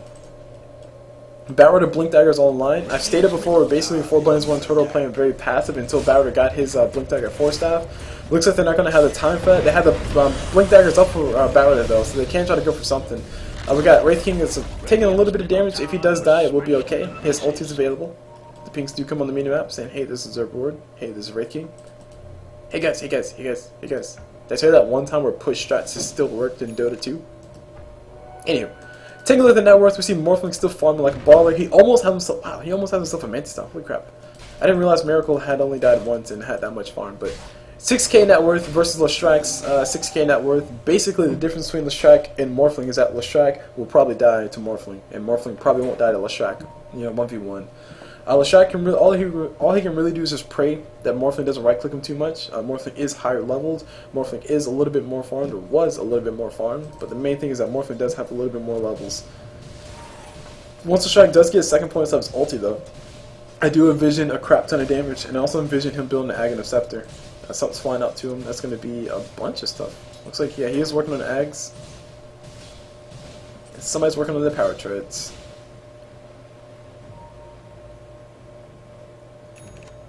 So the pings do come up top. We got 4 bunnies, 1 turtle. Going to go ahead and try to go for his tower. Oh my god, I see Death Buff around the corner. Will Battler jump on it? He looks like he should jump on it. He's going to go for it. He's going to find the correct Death Buff. He's going to go for it. They're going to do a whole bunch of damage. Iceberg going to be eaten alive right now. Does officially go down. These guys must love their lettuce because they just ate that iceberg up. Get it, iceberg lettuce. Anyway, showing the fight recap shows us that a lot of damage done to Death Prophet. Not a lot was done back. Actually, not really any was done back. Jakiro does have 3.7 Liquid Fire, so he is ready for the counter push as far as tearing down the towers. And we start to walk into the stage of the game where it becomes a little bit dangerous now, because Dudes' gaming's lead right now comes from the fact that they're up 3 towers. Essentially 2 towers, yeah. No, 3 towers. Yeah, they haven't lost any towers at all. But once those towers do start to drop, we end up at a game where it's basically 0 on the gold graph. And if it does get to that stage again, or if it does get to that stage, period, we're in a very, very, very bad state of the game because Morphling is really farming. Speaking of Morphling, Morphling actually might be in a little bit of trouble. He's going to be forced to stay shut with his mouth around the corner. Does officially go down. Scout's Mate's ulti looking pretty cool right there. I gotta admit, that was pretty cool. I died to it too. But Morphling did go down. That's going to be a big kill for these guys. He did have himself a killing spree, if I'm not mistaken. Nope, no killing spree, just a triple kill. Wait, how did he not... Oh, okay, he died. Right. Morphling did die. He did die once before, so no killing spree was lost, but at the same time, he is going to be set back just a little bit. The Courier does have both his Mantis Stomp recipe plus his Yasha already finished, so he's not losing a whole bunch, but he will be able to... it's going to set him back just a little bit, you know, confidence-wise. So I actually love the fact that Morphling did not decide to go for a Lincoln Sphere. A lot of times I see people fit into the trend of just building the static build for a person. When you get to the stage where you need to adjust to the builds, or adjust to the game, you just need to adjust to the game. You can't just build one certain thing. There's no one set build for Morphling. The fact that he went for Mantis Style first shows us that he knows that if he does get a Mantis Style, it's going to be useless. Wraith King stun, well, yeah, he can block that, but he can't block both Wraith King Stun and Skywrath Mage Silence, and also Queen of Pain Shadow Strike. It's a little bit too much, so Mantis sounds a little bit better as far as giving him damage output. Speaking of damage output, we got Roshan doing a nice little chunk of damage to everybody. Death Prophet ulti was used for this, so it will not be available for the next push, but it's okay. It's okay, guys, because Leshrac is still here. 11 Bloodstone charges going his way. He has himself almost enough gold. Let's see, almost enough gold for the second piece of his Aghanim Scepter. It looks like he's going to save up for it. Blink Dagger finished up by Tide, and the items shown us, Battered Blink Dagger, Time to Blink Dagger. The initiation is coming up for 4 bunnies, 1 turtle. We're going to start getting to that awkward point where basically Leshrac doesn't do enough damage to actually kill anybody, and Morphin doesn't do enough, or does too much damage to his enemies. I think until we see Aghanim Scepter come up on Leshrac, possibly even a Ghost Scepter, because he is going to be facing a lot of right-click damage from Morphling. Until we see all those items come up for Leshrac, we're not going to see much as far as him being useful or actually killing a bunch of people. The build that he's going for is a little bit more impressive earlier on, especially considering that he got more or less a 10-minute freaking Bloodstone. It's like crazy, it's ridiculous. But that said, until he gets his Aghanim Scepter, it won't be that big of an impact, because basically everybody's going to die faster, or fast enough anyway. So, if you guys don't know the science behind a push strategy, I'll go ahead and explain it really simple for you. It's very simple, straightforward. Basically, with a push strategy, if you do not win in 30 minutes, you're going to lose the game. There's no other way around it. If you don't win in 30 minutes, you're going to lose the game. You might lose it slowly, but you'll still lose it. And the reason for that is because, well, actually with the new meta, maybe you might have a chance to win because, you know, swing Dota. With all that said, the reason why that is because your push is only as strong as the towers are. Now, actually, we got Morphling in a little bit of trouble. We're going to be forced to run away from Leshrac. Leshrac is going to take a nice little chunk of damage. Morphling, he's out of range. He's fine. Lush, just going to go ahead and show him what the sun looks like. What's the range? 450? It's nice. Nice radius. And like I said, Leshrac's damage is not going to be impressive until he gets himself an Aghanim Scepter now. Because Morphling can morph enough to strength. And speaking of which, actually, might be a fight here soon. We got a Smoke of the Seed up on Jakiro. Time Hunters are ready and available. He can go ahead and blink in and get that Ravage. A nice little Morphling, or nice little Remnant is going to be used on top of Tide. Hopefully these guys do decide to jump on it. Looks like they are going to try to jump on it. Oh, they saw that the Tide Hunter didn't take the concussive shot. But the ulti's up for Death Prophet, so Tide going to go ahead and hide in the trees. Let's see if these guys decide to go on it. Will they bait? Will they bait? Will it be a masterful one? That's right, guys. Will it be a masterful bait? Will it be the bait that's masterful? The masterful baits. Master bait. Anyway, sorry, I just want to say that. We got Death Prophet popping the ulti, doing a nice little chunk of damage to the Time Hunter Illusion. We got the stun coming from top of Bat already. Nice. We got Queen of Pain coming around the corner, going for the damage on top of Bat. Necro 3 is up on her. Holy crap. We got the blink in from Time Hunter. Nice little Ravage catching everybody. Wraith King, I hope they don't kill him first, but looks like they're going to kill him anyway. He had no mana left, and he does officially go down. Leshrac popping us up the Disco Ball. We got the Queen of Pain ulti getting used. That's the Jakiro going to be going down. Time Hunter trying to go for a fight versus Queen of Pain. Skywrath Mage's ulti does fly. Morphling getting silenced up. Can't really do much. Jakiro comes in. Beautiful Ice Path. Catches nobody, but it still looked pretty darn good. Morphling going to go ahead and go toe-to-toe with Leshrac, and actually losing the fight right now, trying to morph as much as he can to strength, going to go for the right click, and the right click's not going to be enough. Leshrac going to be able to survive long enough. Holy dear God, Leshrac is still alive. Officially goes down, but he had an Aegis available. We had a buyback coming from Jakiro, and Jakiro did immediately die. Baron Lasso was used, and oh gosh, guys, Doozy Gaming somehow hold on to it. The Diabolical Edict's up in 3 seconds. They can do a celebratory one on that tier 3. And here's a here's a Necro 3 available. The only casualty that came out of that fight was just Wraith King. I don't think Death Prophet died. And I say think because I couldn't click on it fast enough, but I don't think Death Prophet died in that fight, and well, the Necro 3 is going to be down for 52 seconds, but still, here's Diabolical Edict. Here's the Diabolical Edict. Jesus, words are hard. Edict gets used, everybody's forced back. Time to Ravage is going to be online in 82 seconds. Lasso's up in 27 seconds. Morphling, what are you going to do when you come back alive, bro? Looks like he's working on what looks to be a BKB, which should be a nice item. Gonna go ahead and get that extra strength too. Morph it all back to agility. And he now uses his illusions to go push mid while he farms bottom.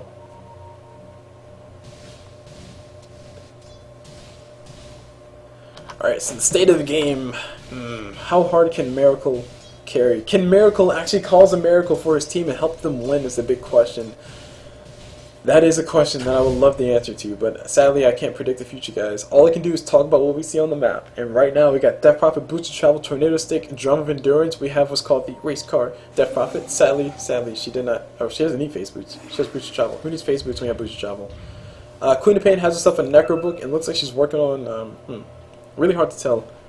I was going to say a Lincoln Sphere, but I'm trying to think of what she would actually block. Oh, right, last one. Okay, Lincoln Sphere would be nice on her. Meanwhile, Time Hunter plus Barrow had their Blink Daggers ready. And speaking of having the Blink Daggers ready, TP does come down. Time Hunter's Ravage is online in 15 seconds. They are more than ready to fight. Morphling going to go ahead and just get what farm he can. And we're more or less in the same exact situation we were before, except for we're on the opposite side of the map now. This is really strange. Basically, Doozy Gaming have taken down enough towers to make sure that 4 bunnies, one turtle don't have enough room to farm. But on the same token, they haven't taken any Raxes. So 4 bunnies and 1 turtle still have something that's decent to farm, which is all these lanes of creep, or all these creep waves, which are all worth pretty much normal gold. The only difference is that they're coming to safe places. And oh my god, speaking of safe places, Morphling might not be in such a safe place. Gonna go ahead and pop that Manta Style, very smart. So just push these creeps and get that farm. Doesn't want to risk anything at all. The Leshrac stun does come through, catches everything. Queen of Pain blinks in immediately, doing a nice little burst damage. And Leshrac dropping that disco ball. And a BKB is up on Lesh. Okay, I'm good at that. BKB Lesh means that he can continue to just drop his ult. He has no Ag Interceptor yet. I thought he was going to be going for one next, but he'll probably go for one after this. Maybe, hopefully. So I won't sound like a too terribly crazy person. Continuing on with the rest of the items, we got a Jimmy side up on Wraith King. I think that's more so for de-warding than anything, because nobody has Invis, as far as I can tell. Morphling, I'm assuming that that's going to be a BKB. I really do hope it's a BKB. That's really the only thing. That's really all the damage that Doozy Gaming have right now. It's just magic-based damage. They have Leshrac with his ulti and his stun and his lightning bolt and his Diabolical Edict, which is technically, I don't know, composite. Oh, they changed it. It's not composite anymore. It's a physical damage that pierces magic immunity. That's what it is. They also have a Death Prophet with her at least Cryptic Swarm. Her ulti's physical damage too. Skywrath Mage, all his stuff is magical damage. Wraith King, pretty much all of his stuff that he can actually do. Oh man, we got Queen of Pain stuck on the high ground. We got Barrow to pop that last. So here comes the damage coming from South of Barrow. Barrow does force half himself away, takes a bunch of damage. Going to be going down at the end of the day though. Skywrath Mage is going to be able to pick up the kill. Actually, definitely picks up the kill. And now we got a very awkward moment right now. Times our ulti is available, but I don't think it's much for him to use. He could go ahead and blink in and try to use it, but it's not going to stop much. The guys are coming in. They're barreling down the bottom lane. Dooza are just handling this team right now. 4 bunnies, 1 turtle. They can't turtle hard enough. Dooza Gaming know all the ways to break that. And Miracle, he has some decent farms, sure, but right now his net worth is below both the Death Prophet and Leshrac. Not where you want to be in this game, especially considering that Leshrac still has himself a BKB. Leshrac can still use his BKB if he wants to. Stun coming from Leshrac. Here comes the Diabolical Edict. These towers and Raxes are going down. Finally, we got 7 Raxes. Nice little blinking coming from Time Hunter. Nice little time on top of that. They immediately kill the Skywrath Mage. BKB gets popped by Leshrac. He's going to go for as much damage as possible. We got the Morph to Strength coming out from Morphling already. And nobody can really do anything. Barrow to TP's in. He can try to blink through, but no lassos available. Just throws that sticky napalm, and that's really about it. Fight recap showing us that the Ravage was used, plus a lot of waveform damage as well.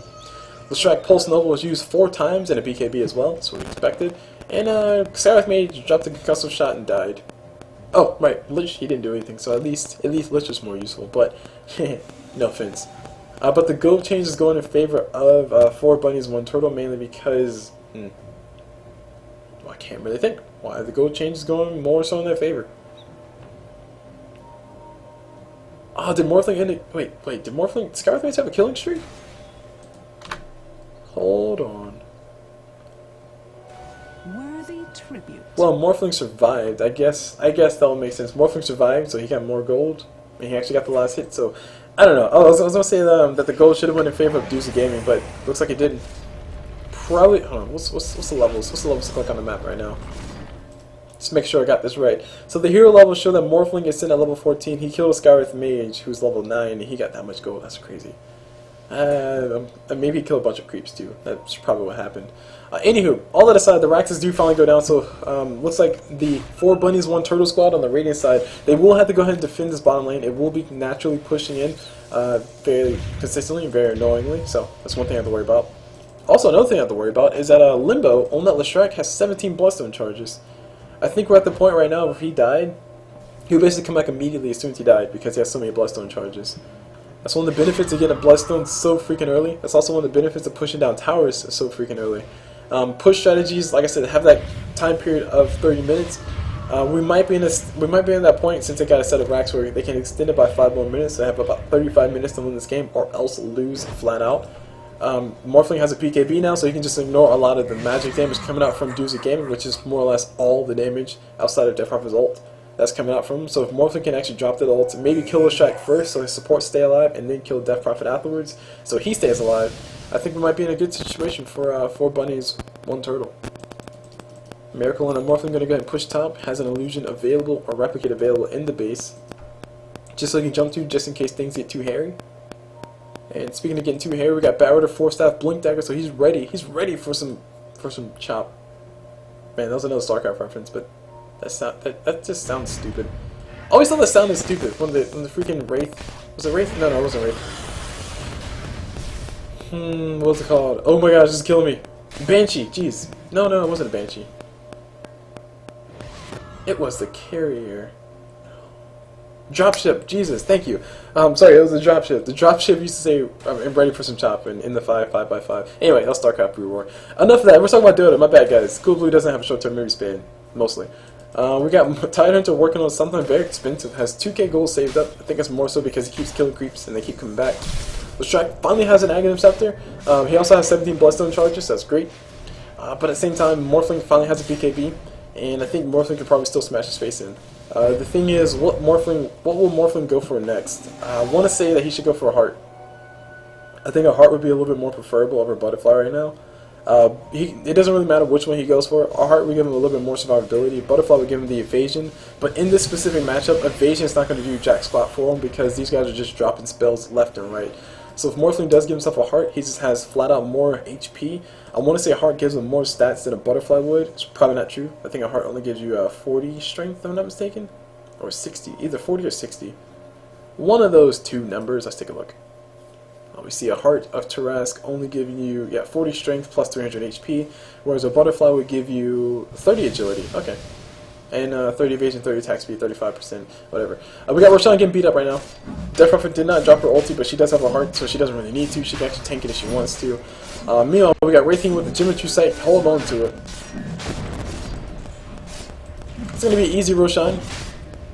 But the fact that Iceberg on that Death Prophet has that heart of Tarask means that she's going to be really hard to kill. Means that Morphlin's going to have his work cut out for him as far as trying to right-click that thing down. Like, that's a monster right there. That's not a ghost, guys. That's a freaking ghoul. I would not want to face that in a team fight. Just gotta say that right now. So we got the Aegis going towards Iceberg on the Death Prophet. We see that the levels are showing that Morphling's level 16, but we have 2 people on the side of Doozer who are level 16. Most importantly, Iceberg on the Death Prophet is level 16, which means that she has 3 points to her ulti. She has the maximum number of ghosts, 21 spirits plus I think 8, or plus 6. So 27 spirits total, doing all kinds of physical damage. According to this damage, they do 55 damage, which, man, not much on its own. But when you have all ghosts just like running through you, playing Ring Around the Rosie with your lungs, you don't enjoy yourself. You just don't enjoy yourself. Pings do come on the map. We got a Lich going to be getting caught out. He does officially go down. Easy kill. He's going to go ahead and stand there and take his death. Ari dies. Morphling pops a Mantis out. And we got these guys running as fast as possibly can. Death from Moon at 522. Sadly, it's not 322. But Morphling, he will wave from away. And Death is still going to continue her chase. She's moving at 522 naturally. Holy crap. A natural 522 movement speed, guys. That's what the drum boosted travel and tornado stick. She's you can't even touch her, literally. Well, okay, you can literally touch her, sorry. Well, actually, technically you can't, because she's still... Anyway, we got tower under siege right now. We got the fortify being used already. Bower trying to force these guys back a little bit, but it looks like the push is too strong. Here comes the Necrobook as well. Just add offense to everything. We got the Wraith King Aura keeping everybody nice and healthy. We got the Necronomicon units helping everybody right-click. Queen of Pain's playing very far back so she can jump in when Morphling does come through. Death Prophet does have a Lincoln Sphere available, and now we got the Agent, or we got the Raxus going to be going down. They are pinging what looks to be in the middle 2 towers. They want to defend those as best they possibly can. Miracle going to kill himself a Necro unit, give himself a little bit of gold. There we go. There we go. He kills it. Good. Well played. And also, by the way, Observer got placed in the base. So now the Dire will basically know where and when people are moving out, or where they're moving them. They have a lot of map control right now. This basically results in killing so many early towers, and they basically played their build right. There's an Observer over here for the Dire, there's an Observer on the high ground for the Dire, and there's also an Observer back in the Radiant space, which I'm pretty sure they didn't see yet. If they did have some detection, they would be able to deward it, but I doubt they'll get any detection anytime soon, because it will not be beneficial for them. The net worth is just going out of control. Duza have such a high lead. Of course, if they do lose, I'll probably say at this point, instead of the normal 3 team fights, they'll probably lose 2 team fights. They just might be in a situation where they'll just flat out lose everything. As far as the advantage they have, possibly lose some of those towers and possibly equalize their gold, but there's gonna be a lot of excuse me, there's gonna be a lot of equalize that needs to be going down for 4 bunnies 1 turtle if they want to win this game. Of course, they're still in it. The 35-minute mark is about to come up here very soon. I think 2 Raxes is more than sufficient to put 4 bunnies 1 turtle on the back foot. If we follow the same logic where I added the 5 minutes to the extended time, we basically have about 40 minutes now. Actually probably more because there's 2 sets of racks instead of just 1. You probably have to devote all of your supports and let Morphling and possibly 1 other person go out and try to pick up kills here or there for 4 bunnies 1 turtle to scrap their way back into this game. But we got Morphling working on Lucy via Scotty, so that's going to be a nice item for him to have for stats. Also, it could be a Sheepstick too. Sheepstick would be fantastic as well. Leshrac still sitting at 17 Bloodstone charges. I don't know if he died in that last fight, but he has been sitting at 17 for quite a while. Maybe just nobody else died when he was around. Items are showing bracers on Jakiro. That's a big advantage. He's also trying to work on Tornado Stick. Blink Dagger's up on Wraith King. I think I saw that get picked up. Yes, it did. Blink Dagger's up on Wraith King, so he will have that. We also got the Blink Sphere up on Queen of Pain. Anyway, we got a lot of damage coming towards everybody. Tornado Stick is used on top Morphin. Morphin going to get surrounded. Leshrac stun. BKB does get popped. Morphin says, "Let's go, bro. Let's go to town." Nice little rabbits coming from Tyrant Hunter. He does catch everybody. That's going to be first a Skylife Mage going down. Now Tyrant Hunter does go down. Buys back immediately. We got Morphling around the corner somewhere. I don't know where he's at. We got a Lich going to be going down. Morphling. Where the heck are you? There's Morphling. His BKB is down, so he doesn't want to get caught out. He does officially get caught out. Leshrac is going to pop all the damage to the wall. Morphling waves falling towards the damage. Runs away as fast as he possibly can. No ability to stay alive. Does officially go down. Immediately buys back. Just spamming the crap out of the buyback button. And Miracle comes back into this fight. We got the Aegis getting used by Limbo. He does have a lot more damage, and Morphin's going to try to go to town on top of Queen of Pain. Queen of Pain blinks to the side. Morphin trying to look for some more damage. They're going to be able to find a little bit, but not a whole lot. And I think that's a little bit too late. Not enough. Too many people alive for Duza squad, and now we got TP coming out from Morphling, trying to see if he can pick off somebody on the side. No, I think he has a replicate available, but it doesn't really matter. Wraith King blinks in, just gets himself a nice little stun. Morphling pops a Mantis Style, tries to run away. Just on the run right now. We just got Miracle trying to just fly away. Nice little ice pack from Jakiro. We got Titans taking a bunch of damage. Will they be able to pull anything from this? And the answer is probably not. We got this creeps pushing in from both top and bottom lanes, and the fight still happening mid. Barrow to 4 steps to the side. We're just seeing like the randomest game. Like these guys said, forget towers. Let's just have the best time ever trying to kill each other. Remember that one time where you and I hated each other and we tried to kill each other, and then Leshrac committed suicide? Came back alive immediately. Morphling actually going to be taking a bunch of damage from Skylife Mage. BKB is going to be forced to get used. That's going to be a big deal. Basically, Morphling won't have it available. He actually dies to a right click on Queen of Pain. Queen of Pain does give us up. Death does follow up with the kill. BKB is up for her own, and the GGs do finally come through. Arya and crew are going to go ahead and tap out. 4BT are not going to be able to claim the victory. Dudes are proven to be a little bit too much as far as their pushing ability, and we just saw a very well played pushing match. I think we're just at that point. We just got to that point where basically Morphling didn't have any more room to farm, and the turtles and the bunnies all got stumped on by the Duzas.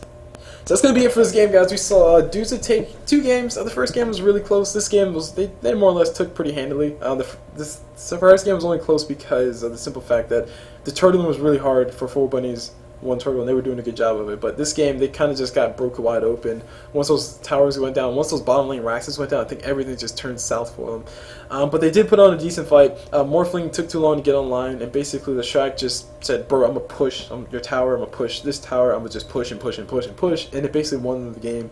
So push stats are still liable. You guys see it right here before your eyes. Congratulations to Duza for winning both games. 4 bunnies, 1 turtle. Still impressive play coming out from them, but they weren't able to pull anything together. So, unfortunately, they will be dropping this series of 2 games. So, but it's only 2 games, so it's not that big of a deal, I guess. So, anywho, my name is Cool Blue. I was watching you guys this game in the JoinDota League Season 4. If you guys did enjoy it, go ahead and check out my YouTube page where I have all my other stuff. That's youtube.com/coolbluedota. That's CULBLUDOTA. I do random pubcasts. I do view replay casts. I do me playing matchmaking, and I'm trying to get back into a swing of things, but live stream is easier. I just live stream, it goes on YouTube, and I call it a day. Speaking of which, I live stream on YouTube, which is unusual for a lot of people. It's unusual for me too, but you can go check it out there as well. I'm not going to bore you guys with a bunch of other stuff. I'm not going to insert more plugs here, just leave it at that. If you guys did enjoy my cast, go check out my YouTube channel, like, subscribe, and let me know what you guys think, and have fun, do things. But that's going to be it for this game, so hope you guys enjoyed it, and as always, I'll see you guys whenever.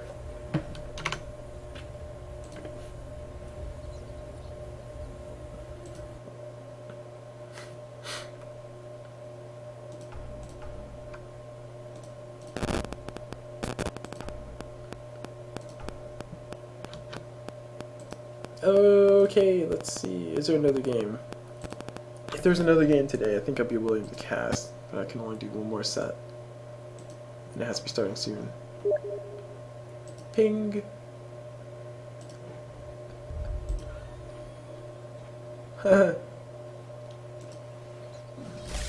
Maybe Husky. Maybe.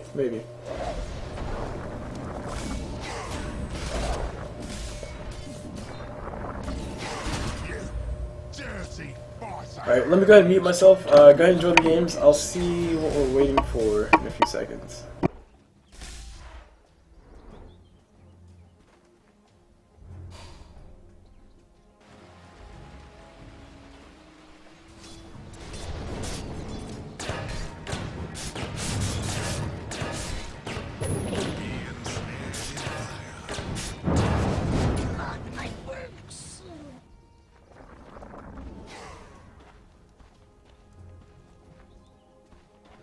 Radiant's top tower is getting walloped.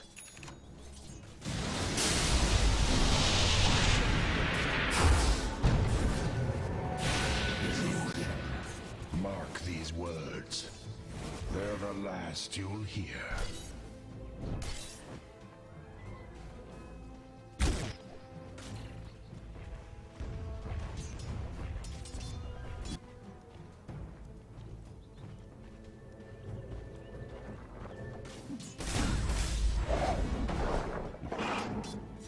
Dire's middle tower is in the wrong end of business.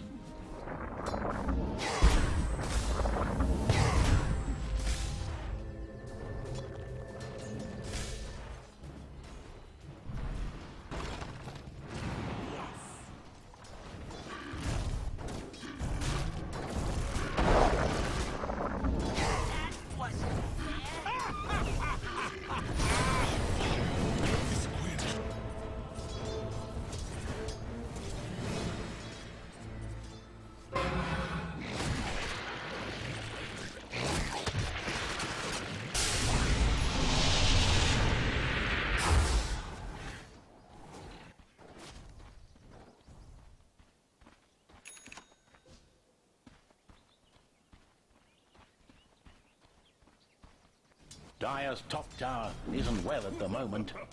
Radiant's bottom tower is under attack.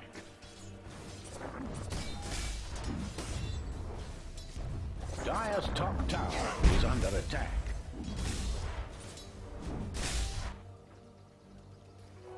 Well-gotten gains.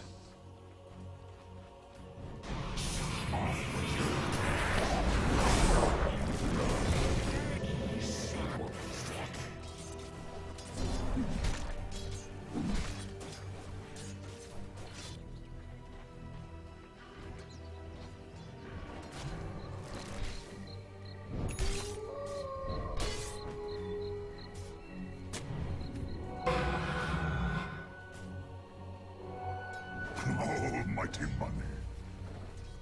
Radiant's top tower is under attack.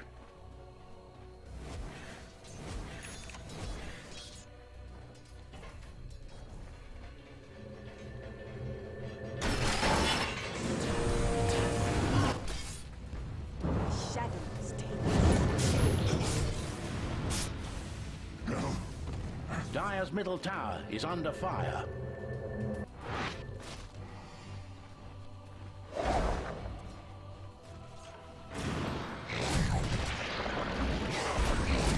Radiant's top tower is getting walloped.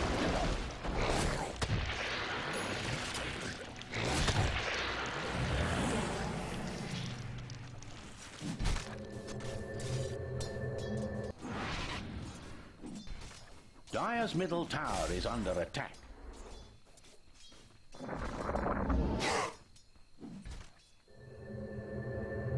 Dire's middle tower is in the wrong end of business. Radiant's top tower is under attack.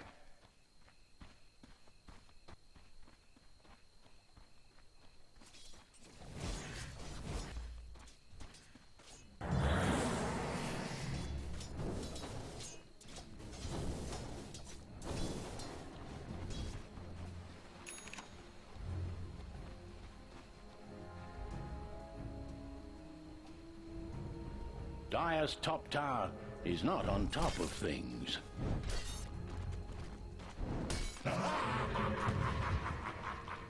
Dire's top tower isn't well at the moment.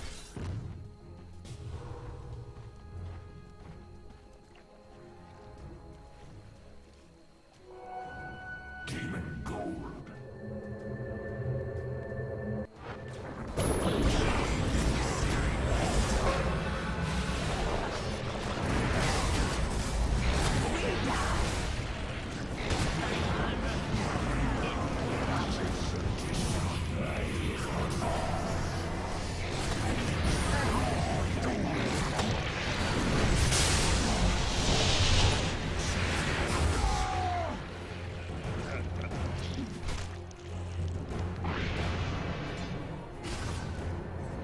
Dire's middle tower is under attack. Radiant's top tower needs bandages. Dire's middle tower is under fire. Radiant's top tower is under attack. Dire's middle tower is in the wrong end of business. Dire's structures are fortified. Dire's middle tower is under attack. Dire's middle tower has fallen.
Killing spree.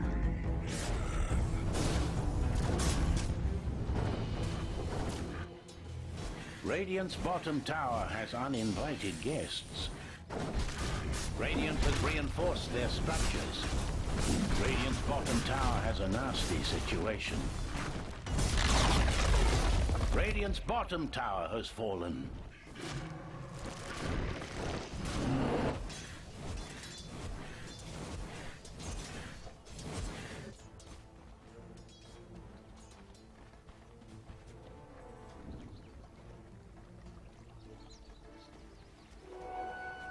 Regeneration.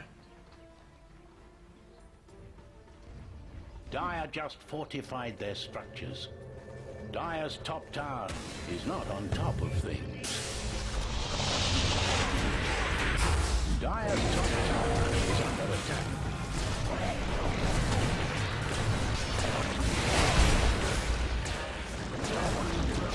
Dire's top tower is not on top. Dire's top tower is done for.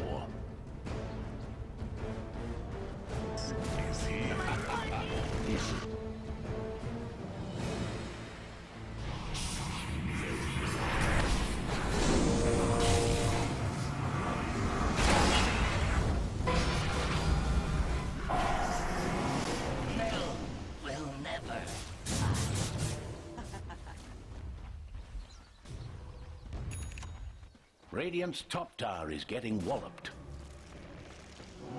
Haste. Radiant's top tower needs bandages. I see that Radiant just fortified their structures. Radiant's top tower has fallen.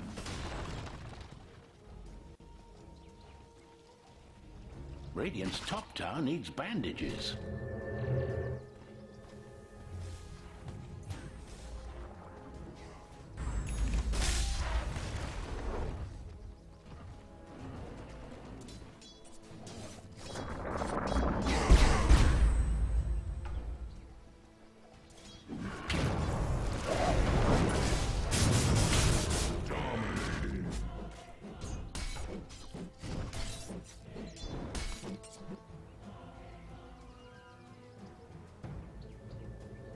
Dire's bottom tower is on its way further down. Radiant's middle tower is under attack.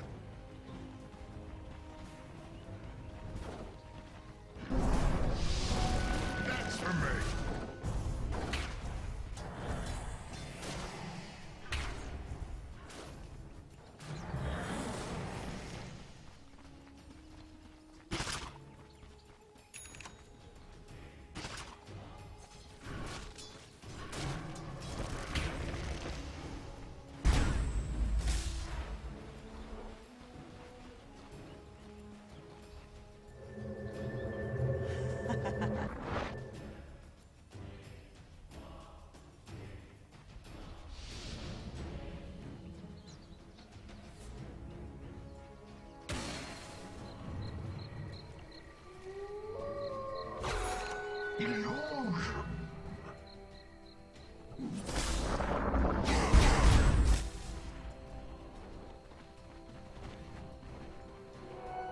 That's for me.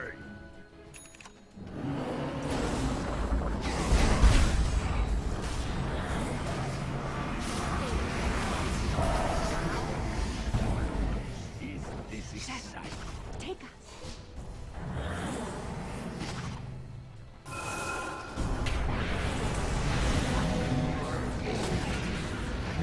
Dire's top tower isn't well at the moment.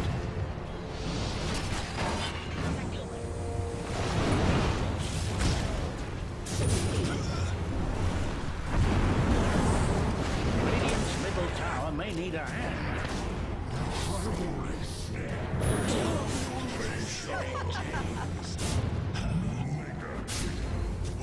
Radiant's middle tower is not safe. Radiant's middle tower had an unhappy ending.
Radiant's bottom tower has uninvited guests.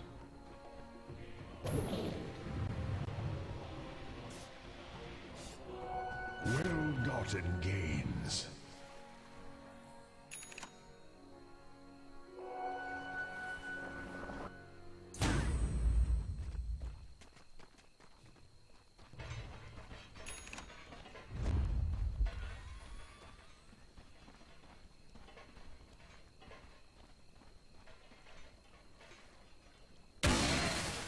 Incoming!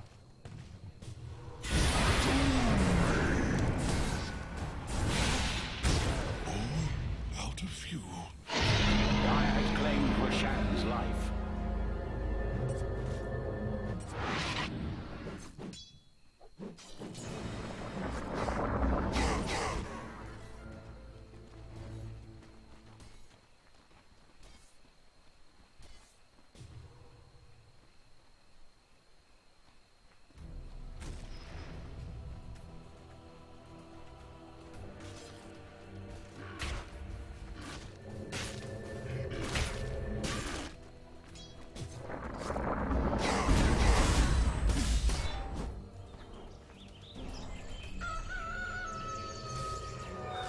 Almighty money.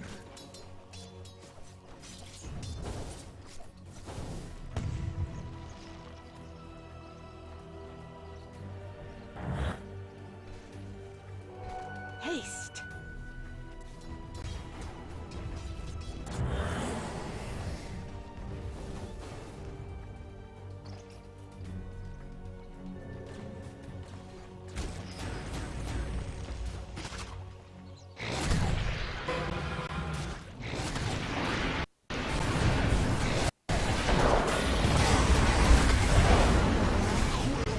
In a line of duty. This is for the short.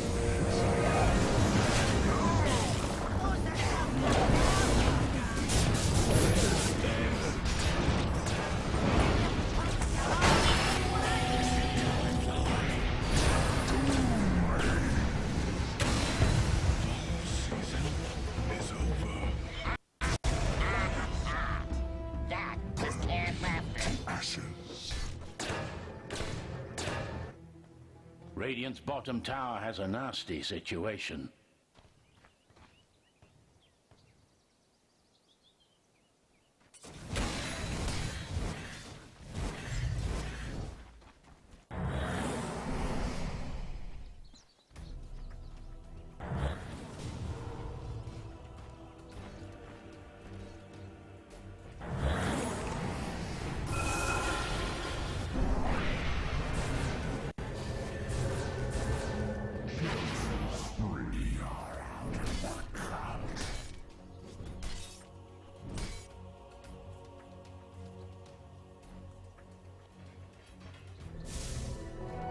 Double damage.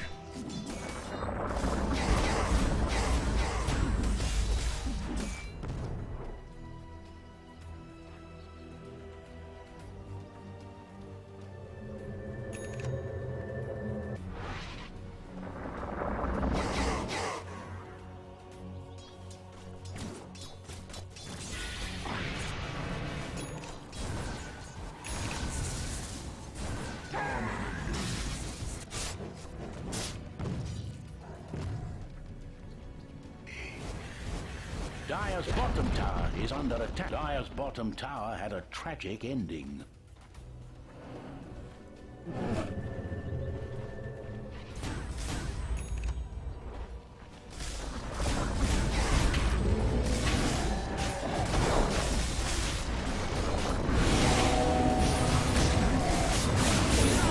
Dire's bottom tower is in turmoil.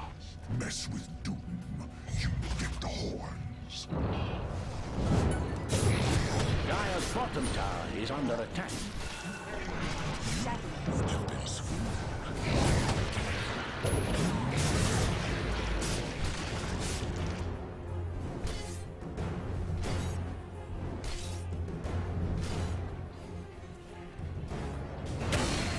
Players here.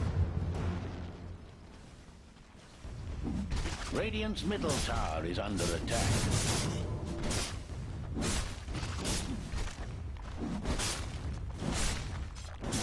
Radiant's middle tower is not safe.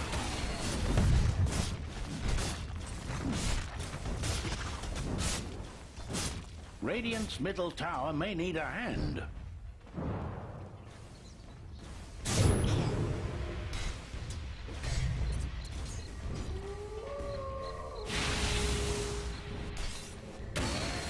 Rock it on.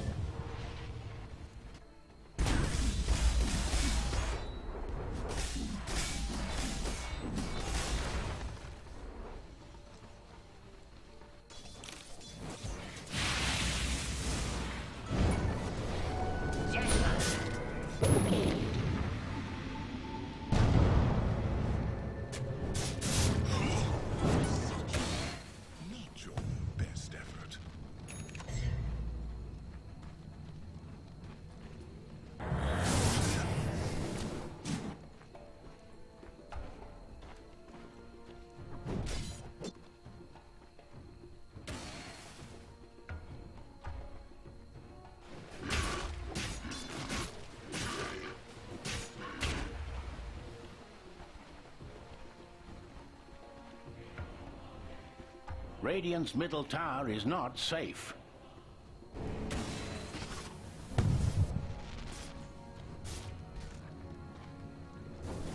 Radiant's middle tower is under attack. Radiant's middle tower has fallen.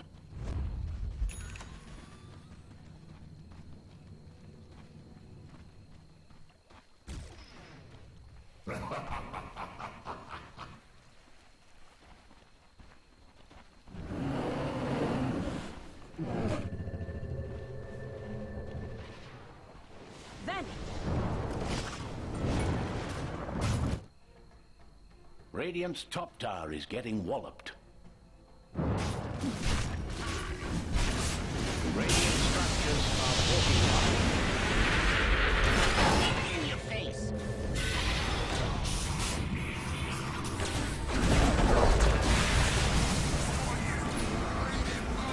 Dire's bottom tower is in turmoil.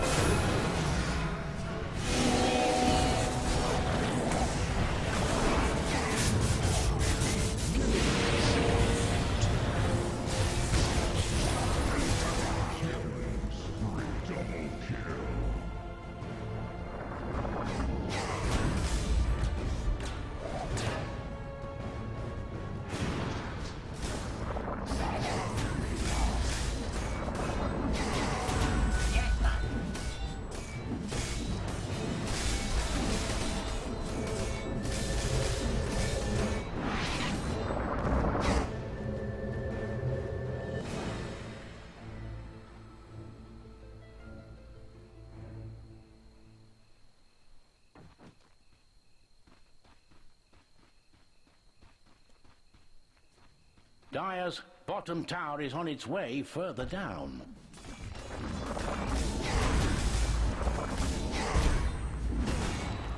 Dire's bottom tower is under attack. Dire has secured their structures.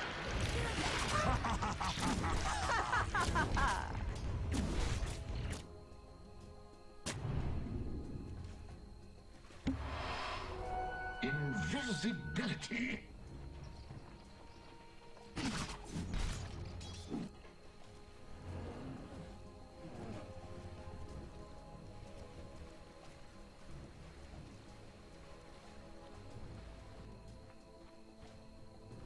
Ho ho ho ho!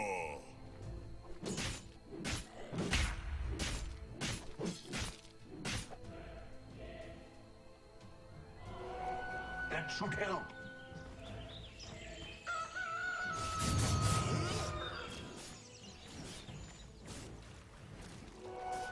Haste.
Dire's top tower is under attack.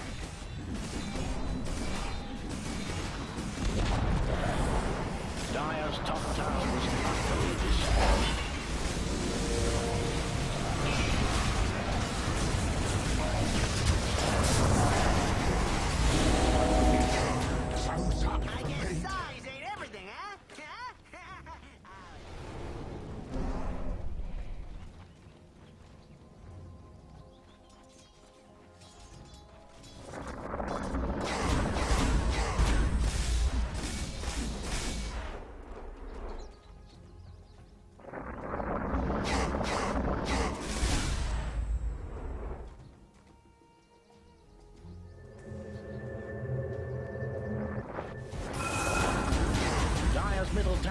is under fire.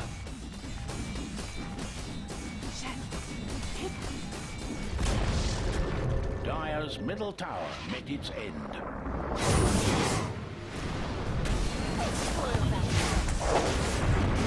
Back underground.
Double damage.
Dire's bottom tower is in turmoil. Dire has strengthened their structures. Radiant's top tower is under attack. Radiant's top tower was crushed to smithereens. These ends.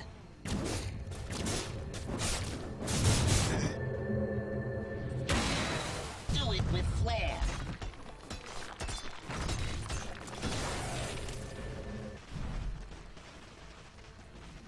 Radiant's top tower needs bandages.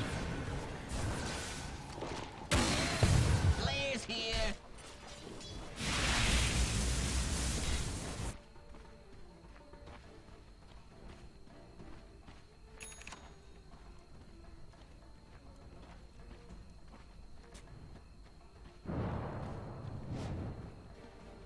Radiant's bottom tower is under attack.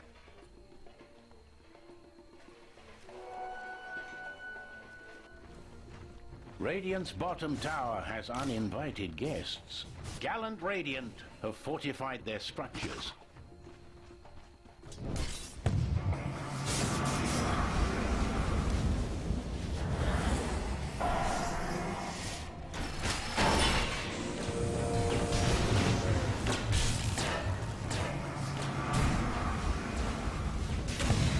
Coming in.